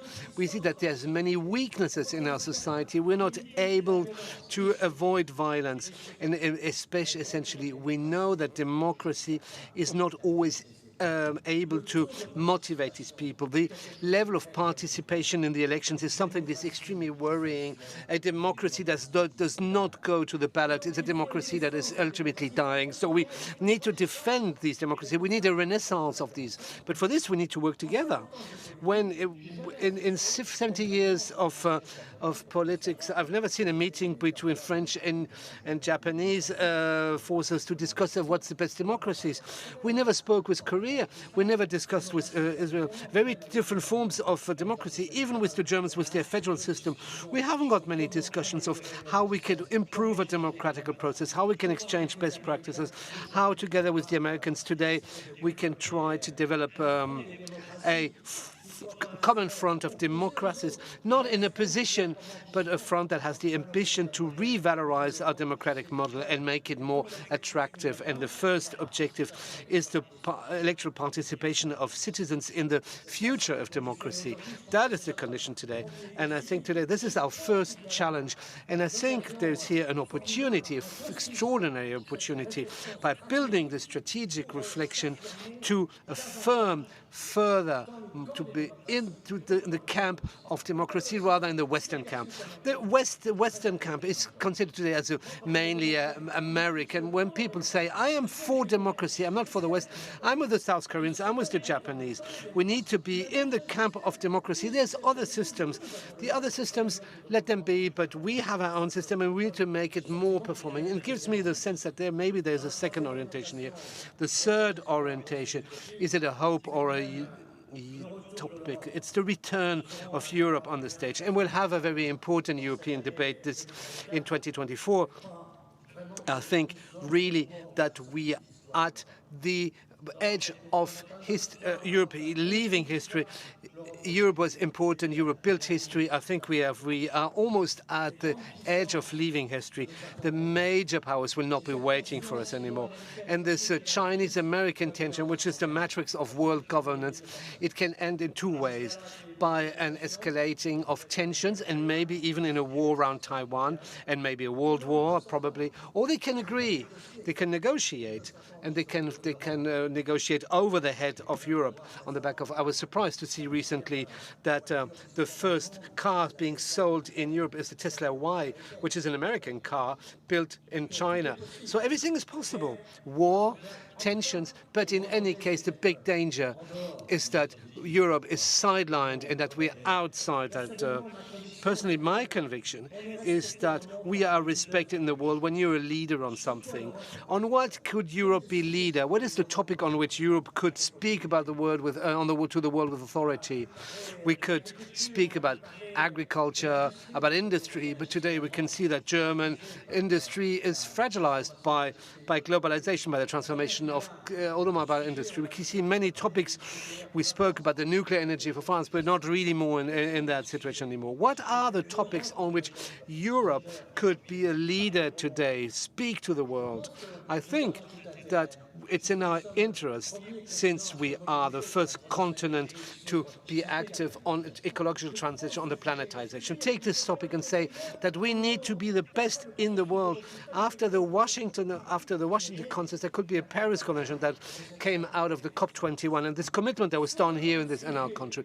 If we do not have a topic, a 30-year, not for the next elections, beyond the elections, for the next 30 years, very often the democracies, they're forgotten about the long-term issues, that we have a perspective, and that perspective that would not be something to play second roles. We will never be in the first role compared to these major powers in all the areas. But let's choose the strategic areas where we could be leaders, where we could be excellent, where we could speak to the world with authority, with knowledge, with skills and know-how and legitimacy. I think it is very important to have this approach with, of course, aside other reflections, like, for instance, the thinking about the relationship with Germany and France. I think the French-German relationship is fundamental. Very often around the world, when you speak about powers and power relation, when French and Germans agree we imagine, particularly on the French level, that there was maybe a couple that shares almost everything. We see today that there are topics on which we will not agree. We'll have lasting disagreements with Germany. We're not ready to agree with the Germans on the energy. We need nuclear energy in France. They will never want to work with nuclear energy anymore. So we need to make a contract. Say there's a similar topic. Okay, we agree that we disagree, but on the other hand, we are going to build a certain number of common policies. Maybe we need to have relationships between France and China that would be shared relationships with Germany, that we have a more power relationship, to be stronger on the table when we sit around the table. And for this, probably on the African policy, on a certain number of topics, we need to find common German policies rather than a global couple. I think we need to have common policy. That is very important. That is what could maybe provide today certain leadership, a certain power, and to ensure that our continent is a continent of the respect of the planet and the democracy. And it's in this power relation that we can maybe get peace back on the table. I would like to finish with a question that has been asked, and it's extremely difficult, on which everyone, every day is being mentioned. Should we talk to our adversary? Should we speak with Putin? How long until we stop speaking to an enemy? It's very difficult, I think, to guide the people. Take the example of the General de Gaulle. He's given us guidance. When there is a war, we resist. Resistance is our vocation, is our mission. Today we stand next to the Ukrainians. We are in the war next to the Ukrainians. We have this will of ensuring that the Ukrainians win this war. And this logic is a logic that we need to defend on the concept of resistance, because our integrity has been attacked by Russia. When there's a war, there needs to be resistance. But when there's no more war, then there's dialogue. It is will to talk to everyone, to try to anticipate the crisis, as we said earlier, to try to ensure that we build the peace. Peace is a long-lasting labor. It is a discipline that you would have to learn. But peace is your matter. You need to deal with it, because you will be the one reaping the harvest from that. Thank you.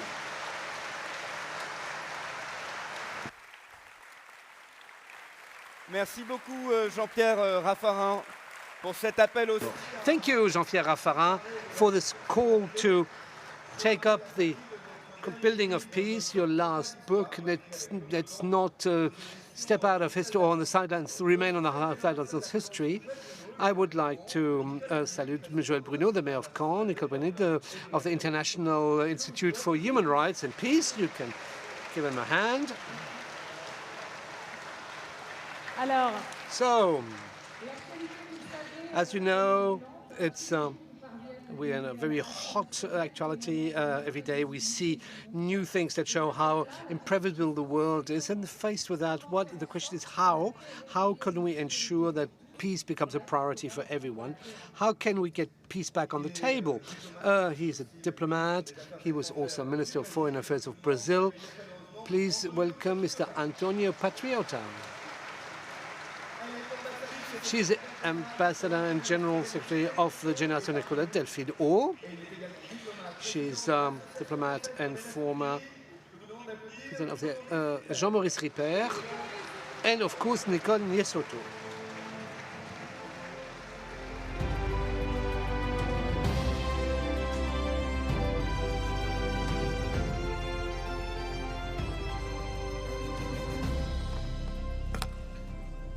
Donc votre mission, si vous l'acceptez, reprendre la paix en main. Jean-Maurice Ripper, le titre de votre... So, the title of your last book,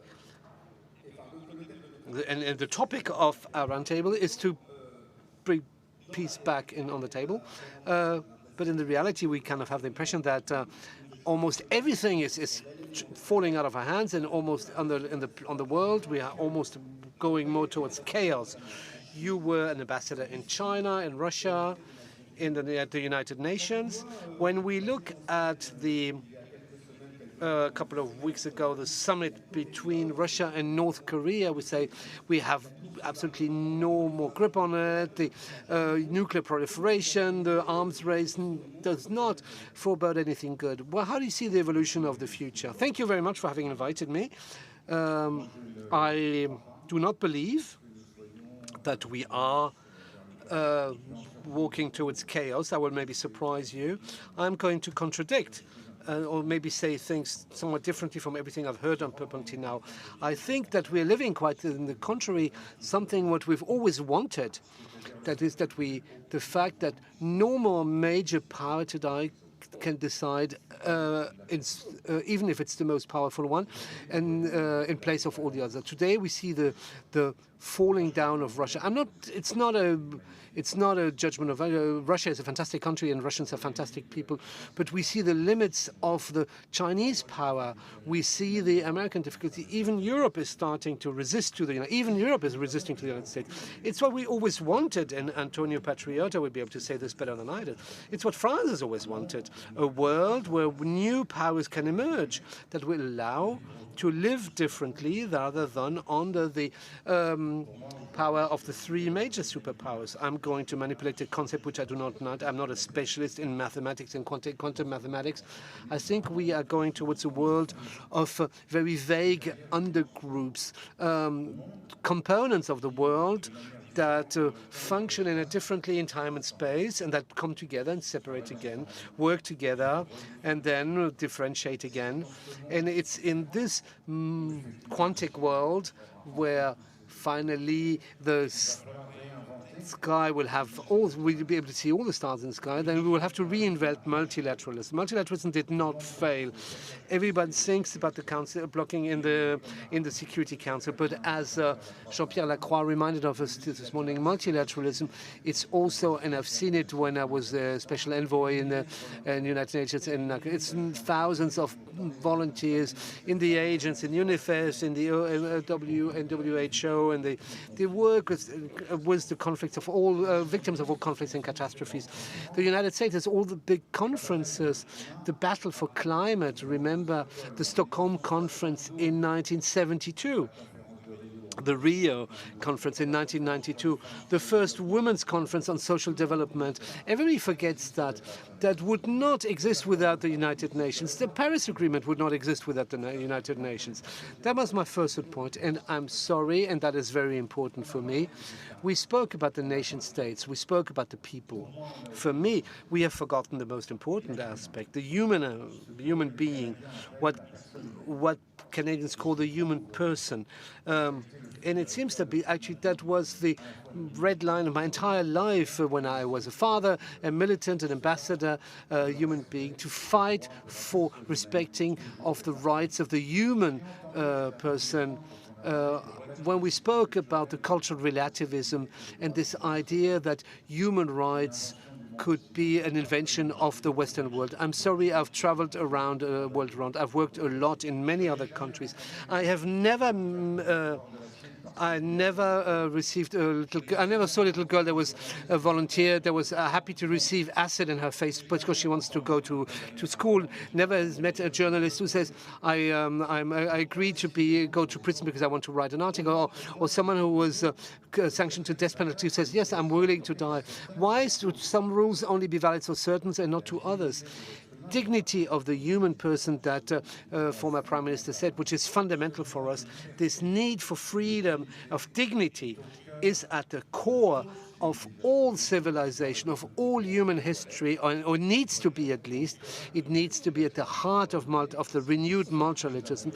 That is why we need the United Nations, but whatever the defaults of justice, and particularly the transitional justice, or finally the United Nations was the recognition of the protected, who have recognized that the person, the individual, has rights that are superior to that of the states. That is on what we are going to build the peace of tomorrow.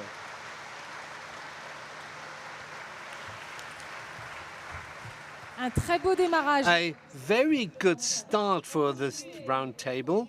And now I'm looking at you, Antonio Patriota. You have been the Minister of Foreign Affairs of Brazil, and just like Jean-Maurice Ripper, you presented your country at the UN, and for a couple last weeks since you are ambassador for Brazil in the UK. Let's get back on these new alliances that reshape the world.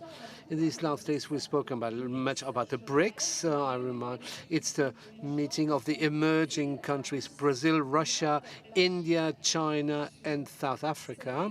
This summer, the BRICS summit was marked by the joining of new countries: Argentina, Egypt, Ethiopia, the United Arab Emirates, but also Saudi Arabia and Iran.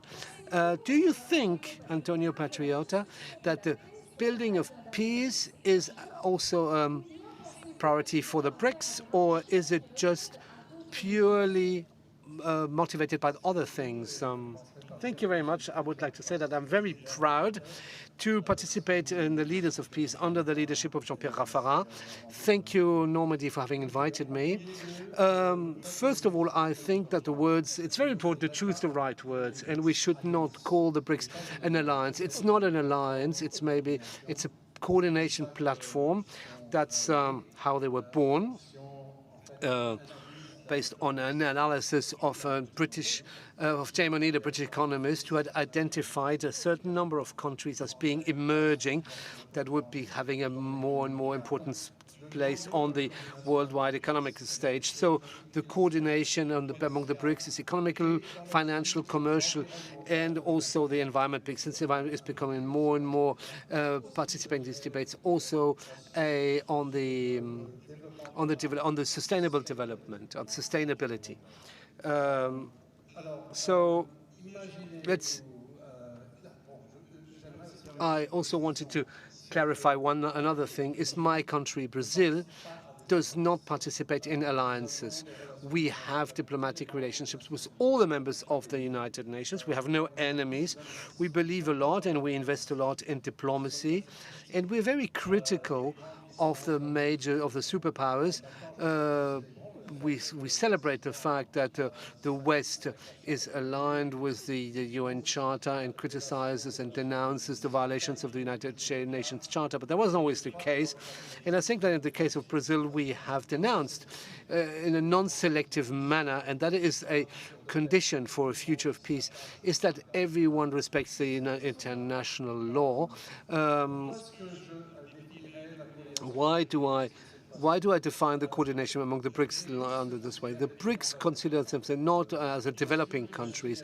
Of course, there's China and Russia that are almost now part in the decisive. They are member members of the Security Council, but there's a convergence of positions regarding the promotion of systems of decision-making process that are more fair, more open, and in the big financial international institution, particularly the World Bank, the IMF, for instance.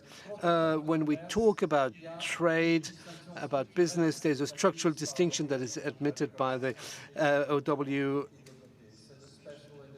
It's the special and differential treatment. In the WTO, the special treatment of the countries. So on this topic, we are pretty much on the same aligned. When we talk about environment, there's common but differentiated responsibilities that distinguish between the countries.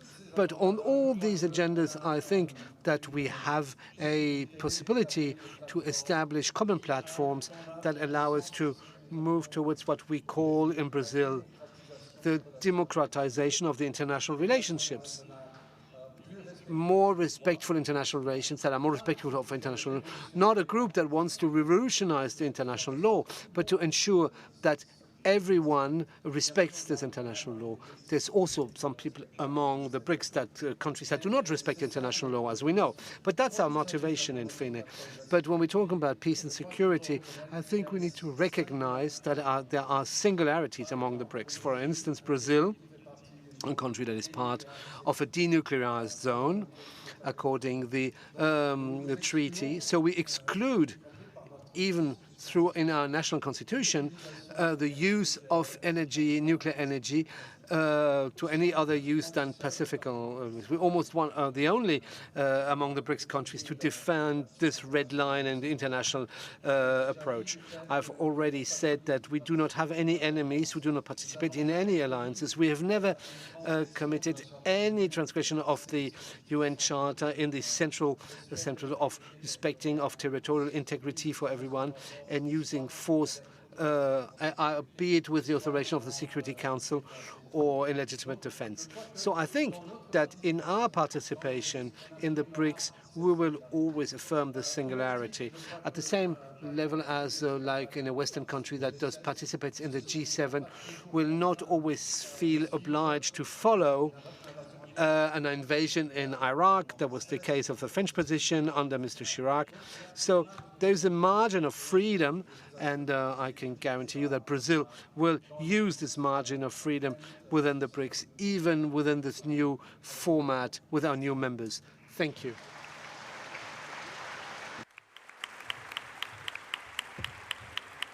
Delphine O. Delphine O. Would you like to react to what Antonio Patriota has just said? So nowadays we trying to deal with the topics using our post-war tools. So we talked about what's been done by the UN recently. Jean-Maurice Robert talked about that, and for you, you are head of a UN conference on women in 2019. So nowadays we see that there's certain powerlessness. Is this linked to the fact that we're trying to deal with 21st century issues with 20th century tools, whereas we have existential issues at play in humanity at the moment, transversal topics such as climate issues, diversity, natural resources? And yesterday afternoon we had a debate where Nicole Giotto was present, and a young girl asked the question. She said,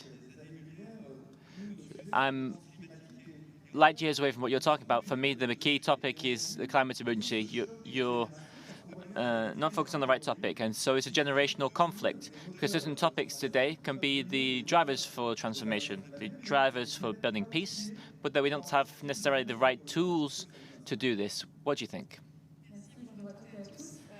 Thank you. Good morning, everybody. I just wanted to follow up on what Jean-Maurice Pisset said, something quite strong.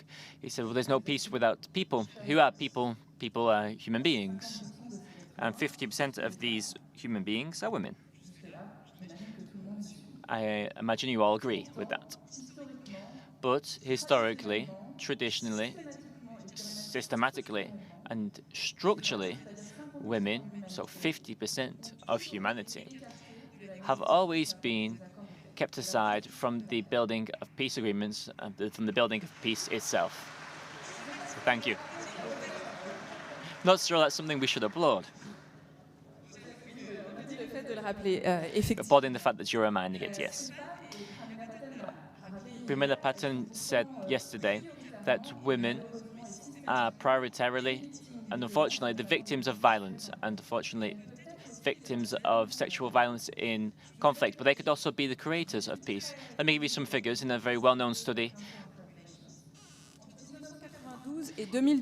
Between 1992 and 2019, women represented only 13% of the negotiators of peace agreements, 6% of mediators on the international level, national level, and local level, and 4% of the signatories of peace agreements. Of 130 peace agreements between 1990 and 2014, only 13 had women signatories. So that was 1 in 10 agreements. And yet the same study, which is widely recognized, estimates that the participation of women in the building of peace and in the drafting of peace agreements will increase the probability of peace agreements lasting for over 2 years by 20%, and increasing the duration by lasting for 15 years by over 35%. Within the UN, for the last 23 years, we have a women, peace, security movement, agenda, which defends women who are victims of conflict and encourages the involvement of women in peace processes. If you look at the main conflicts today in Afghanistan, where are women? Where are women at the negotiating table? In Yemen, where are women? In Libya, where are women? And I could go on. I wanted to thank Jean-Pierre Lacroix for mentioning this in his intervention. Women, not because biologically they have a predisposition to be pacifists. No, it's because they are socialized and educated to focus on the future of the community in the long term and the future for their children. They are pillars of their communities. They're key pillars of the social tissue. And in many different countries, no matter the religion, the culture, the history, they're able to build bridges between communities, including when you have ethnic and religious differences. So, systematically, they are excluded despite the efforts made by the international community. Now let me give you one historical example, just one example, where women were involved fully in negotiation of the peace agreement. And there's only one agreement, one situation that I was able to find, and Nico Nijoto mentioned this. It was the peace agreement made between the Colombian government and the FARC in 2016. Why were women involved? Because they represented between 30 and 40% of the operational members of the FARC, not nurses, but I'm talking about guerrillas, Farianas they were called. They represented between 30 and 40% of the fighters. So there was a common desire on the side of the FARC and on the side of the government to include women in these negotiations. So in the FARC delegations, they represented 40% of the people sent in the delegation and 20% on the government side of things. The peace agreement in 2016 originally failed, and the only peace agreement that included a subcommittee on gender matters. This subcommittee specifically focused on the role of women in the war, both as victims and as stakeholders, and on the reparations for women. Reparations were the clauses in this peace agreement were recognition and guarantees of rights of women in rural areas, so restitution of land, access to property. What is more important than peace agreement than to have access to land dealing with this matter? The topic of political involvement of women. In Colombia, lots of women are involved in all different political parties, reparation mechanisms for victims of gender-based violence, amnesty mechanisms, amnesty exclusion for the perpetrators of sexual violence. And this was due to the presence of women in negotiations. But this peace agreement originally failed under a referendum. Nicole said that it failed, but she didn't say why.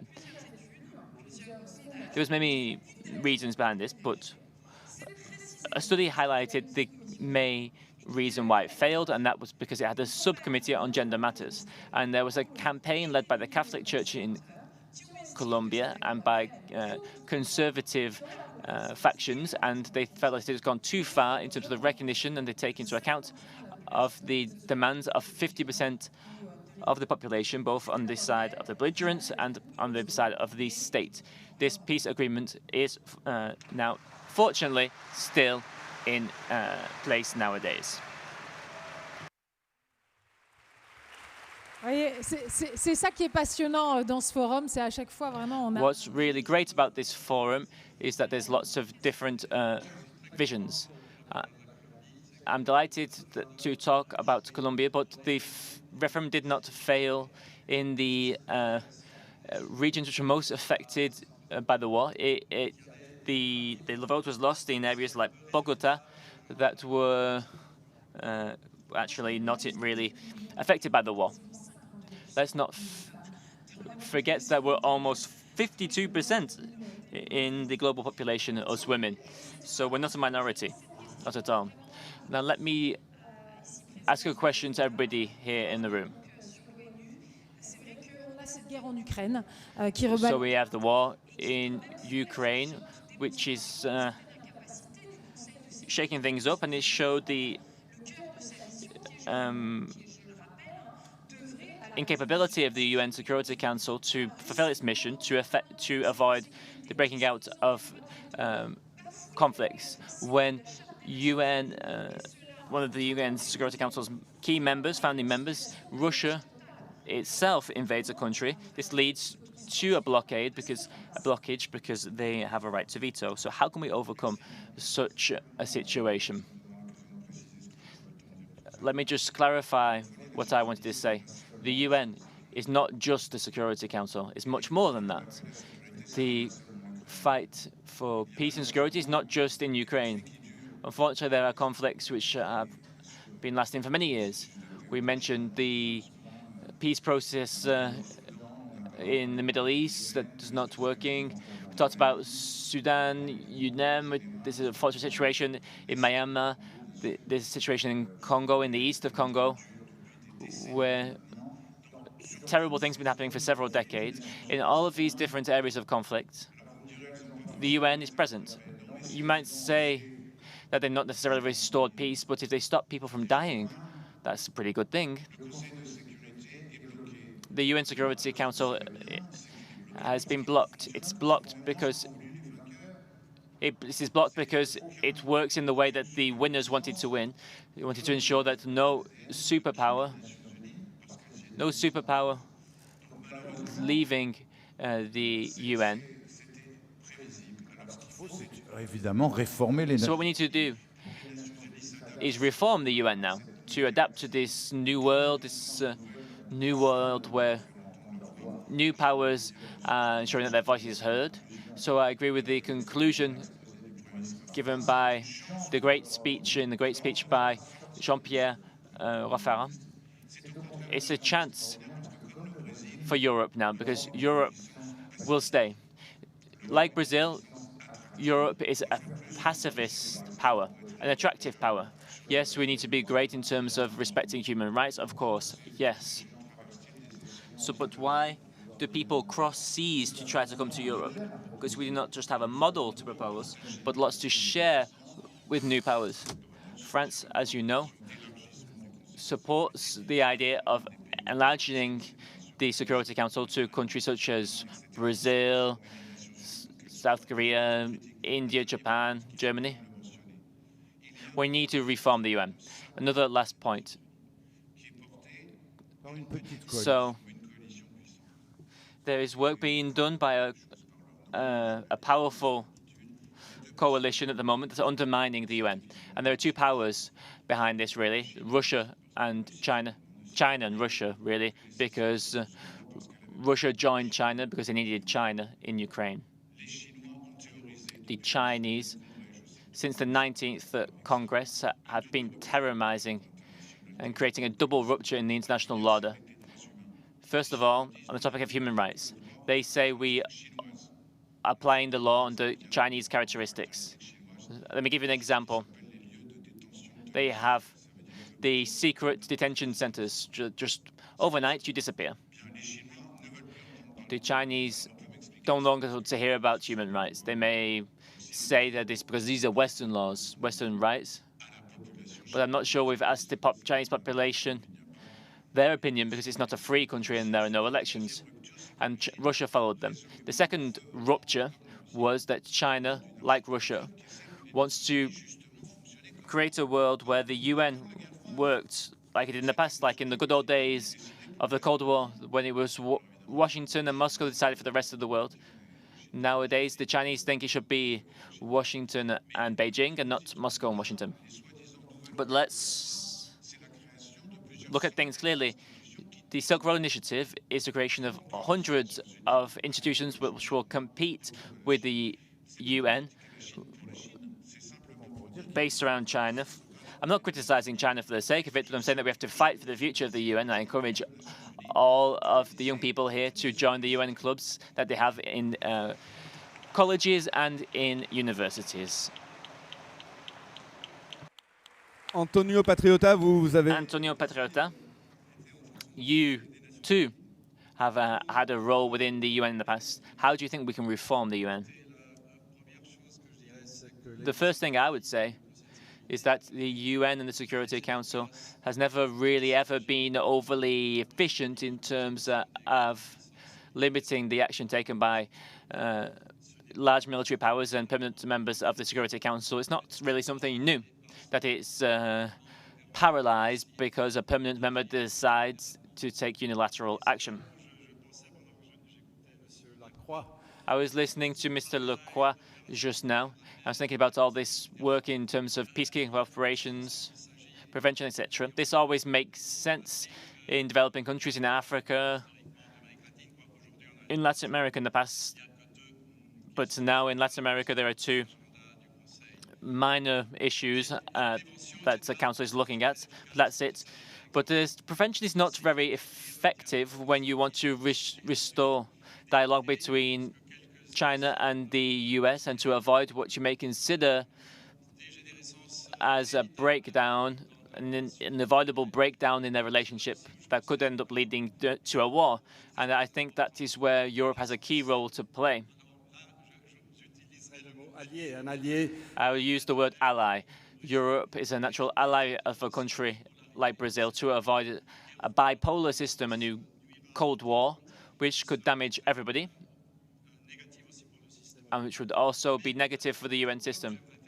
Another point I would like to make is that without enlarging the Security Council, which is something we would like, and would help to make it more representative of the modern reality, but without doing that, there are many other things we could do.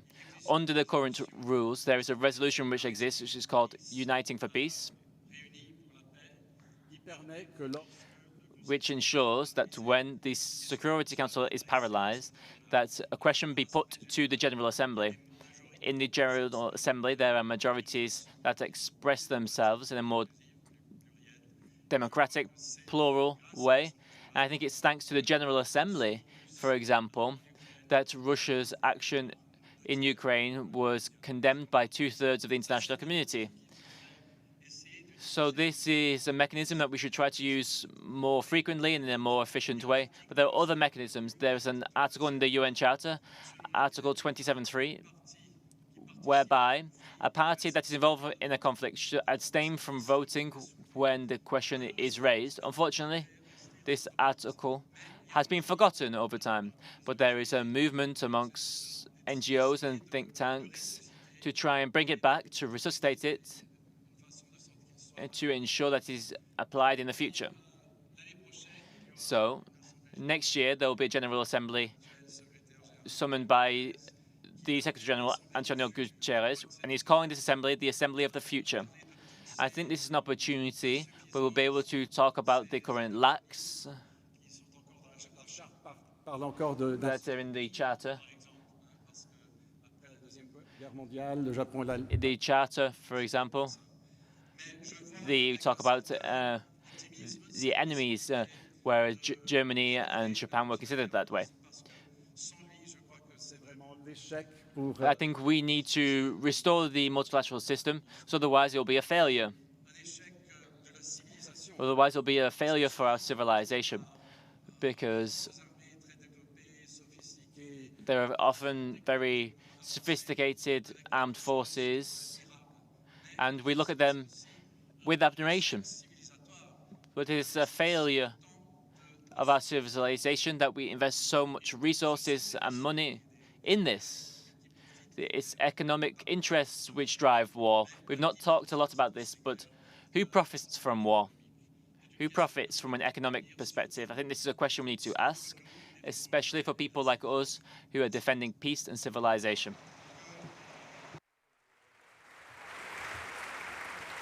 Nicole Niesotto, vous souhaitiez réagir, et d'ailleurs. Nicole Niesotto, you'd like to react? Do you share the optimism of Antonio Patriota? I'm not overly optimistic, no. Let me make a joke.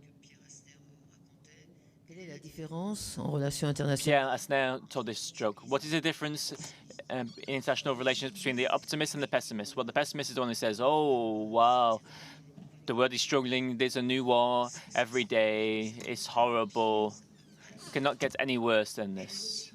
And the optimist looks at him and says, oh, Yes, it can always be worse.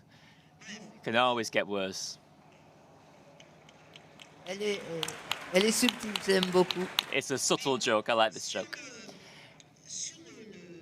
Les Nations Unies. Moi, je So, as regards the UN, I would like to stand up for the UN, not to defend the institution itself, but the vision of the world that it represents, particularly the vision of multilateralism. When we talk about taking control of peace again, we've talked a lot about local cases, but there's also international peace, the peace of the world. How can we take back control of peace of the world? There are three different ways that you see this in debates, particularly in the US. Three ways of seeing the international order. There's a traditional way of looking at things, which is the way Russia and China look at things, based on power relations, and that strength prevails over law. And this is the way that the Americans look at things, that sees the international order as being values and ideology prevailing. It's democracy versus the rest. And it's the third way of looking at things. A third way of seeing the international order as a multilateral system, an inclusive system, building a world order with everybody, negotiating with everybody, for everybody, including with people that you don't like, Iranians, Chinese, etc. So these three options exist in the debate, and they will determine what type of world you will know in the future, whether one of these three models prevails. I think Europe is the only actor, the only stakeholder that is asking for a model based on democracy, law, and multilateralism, not opposing the West and the rest. It's law, democracy, and others. So I think this is a vision that will ensure peace. And here I'm referring to something which maybe is just a detail, but it's something which stands out to me in international debates. You hear more and more Western people in debates saying that the Americans are focusing on a rule-based order. We should have a rule-based order. But I think this is a surprising way of phrasing things. What I would know, what the EU is asking for, is a system based on international law, not on a rule-based order. Who is writing these rules, for the benefit of whom, and when are they writing them? So this is just a detail, maybe, yes. But I wanted to stay for the students here. Pay attention when you're reading articles and books, and it says that West wants a rule-based order. I find this to be something suspicious. Delphine? Before we conclude this roundtable, would you like to say something? So in terms of the impasse on the Security Council, as you talked about, there's the issue of enlarging the Security Council. The UN is not just the Security Council. We often seem to focus on it, on this body that deals on matters of war and peace, but the UN is more than that, much more than that. It's more than 15 agencies. There's the WHO, there's UNICEF, there's UN Women, the UN Fund for Populations and Development. I don't know if you know the agency which focuses on reproductive rights, again, focusing on genital mutilation as well. And they're the #1 provider of free contraceptive services. That might seem something simple, but it does affect over 50% of humanity and also concerns the other half. And in the 17 SDGs, that's the UNFPA, in the 17 SDGs, in my experience, it's the only platform that exists where we're capable of bringing together the member states, including those that don't dialogue, and also civil society, with activists, with sectors of the private sector, which have an increasingly large role in defending the SDGs. This is what we did during the Forum of Generation Equality. We raised $40 million for the rights of women across the globe, thanks to $40 billion for the rights of women across the globe. And this came from companies, philanthropic organizations, etc., from the private sector. So the UN doesn't just focus on peacekeeping, but also has the support of civil society. And I think this is what we're talking about here. With feminist diplomacy, with inclusive diplomacy, with 21st century diplomacy, we are saying that diplomacy is not just small circles of diplomats talking to one another. That is important as well, yes, but it's also about including civil society also in decision-making circles. This is the reason why, including on the Security Council, at the General Assembly, etc. I've just been there recently. Over the last 5-10 years, you've seen a lot more NGOs, civil society organizations there present, briefing, being part of discussions, have an influence on the decisions that will then be taken by the states further down the line. Je voudrais juste faire une toute I'd just like to add a little precision here at this Forum for Peace. We find it very important that issues be put on the table, but let us all agree on the fact that we are supporting the UN. And the first forum was there in the presence of Ban Ki-moon that we'd invited and who'd kind of accepted our invitations. And it's because we see the UN as the only supranational tool that can help us build a peaceful future together, and that's why we think that maybe we should just it's because it is a very important tool that we want to reform it. Yes, it is a very important precision. I want to thank our guests. Nicole, do stay with us. I just want to mention various books. You just wrote a book on feminist democracy. And Jean-Maurice, it's a book on diplomacy and fighting diplomacy, and I'll ask you to applaud, I guess. And Nicole, if you want to come with me, just to say a few words of conclusion. Chère Nicole, je vais me mettre à votre droit. Alors, dear Nicole, yes, just a few words, 2 words. Resistance, no peace without peoples. So that's what we wanted to focus on this year. And after all the debates in the past couple of days, Nicole. D'abord, je suis. First, 2 things. I'm impressed, very much impressed, and I hope that you are too, by the quality of the debates that we've heard, but also by the complexity of the issues that we've been broaching. On va demander de faire un peu de silence dans la salle. Il reste 2 minutes. We've only got a couple minutes left. Bref, la complexité, ça n'est pas un problème. Complexity is not a problem in life. It's life itself.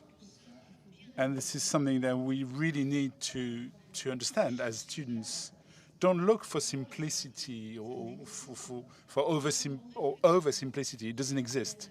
So when you think about peace, war, how to get back to peace, avoid these simplistic pairings, West against the rest, autocracy, democracy, good and evil, state and peoples. It doesn't take place like this.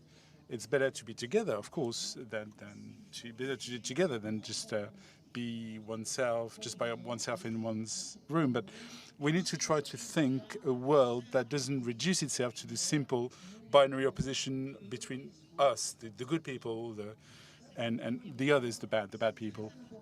So that's the first point. It's very important in our world today because debates tend to be very much imbued by that opposition between us and the rest, and democracy and the others, and we don't say who they are, but it's implicit that they haven't understood anything to the evolution of the world. My second point is to young women and girls. When I was a young professional, I started at the Quai d'Orsay, in the Ministry of Foreign Affairs, and had become an export to dual-capacity nuclear weapons. Vectors, if you like, planes that can transport standard bombs and nuclear bombs. And it was in the 80s, and we were talking about nuclear disarmament. So it was not yesterday; it was the day before yesterday. And I was one of the very few women in that field in France and in world diplomacy and in questions of defense. Things have changed. there are a lot more women working on these issues, but as Delphine said, there's a lot of ground. Still, but then I thought that the fact that there should be more women as ambassadors. I thought it didn't make any sense. I thought that women should just make their own place, and I was stupid. I was stupid, and I recognize it. Nowadays, the cause of women is the cause of peace. There is no better and more important cause in the world than the cause of women. So do take it seriously, girls. Et voilà, ne soyez pas stupide. Don't be as stupid as I was when I was 30. There is nothing is truer than this. And maybe one day we'll have a General Secretary who's a woman. Maybe the world won't be going better, but the search for solution will be better.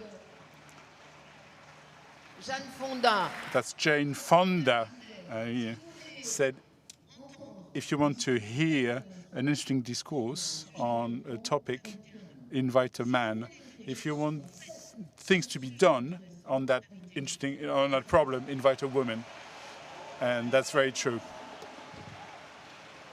Dans le prolongement, Nicole, de ce que vous venez de dire, and just following on what you just said, Nicole, have a look at Frédéric Bedosset's documentary that's really good, called Men and Women, or Women and Men, and shows that if there were more women in national power circles, the situation of the world would probably be different. It's a great film that you can see online on the net. À la fin de cette édition plénière, je voudrais vraiment... So reaching the end of this plenary, I want to thank our speakers, I want to thank our sponsors, because if we are able to have a forum, it's because we have sponsors. A lot of them have been sponsoring us from the very start, and I propose that we applaud our sponsors, Entrepreneurs for Peace 2023. And also want to say a last word that echoes to what you've just said, Jean-Maurice Ripert, a moment ago. Sometimes people talk of a just war or a civilizing war. No, there are no just wars, and war is the negation of the sacred character of every life. So the forum is continuing until tonight with a lot of debates at the Agora West France. Enjoy it. It's sunny, the Village for Peace is open, and have a great day.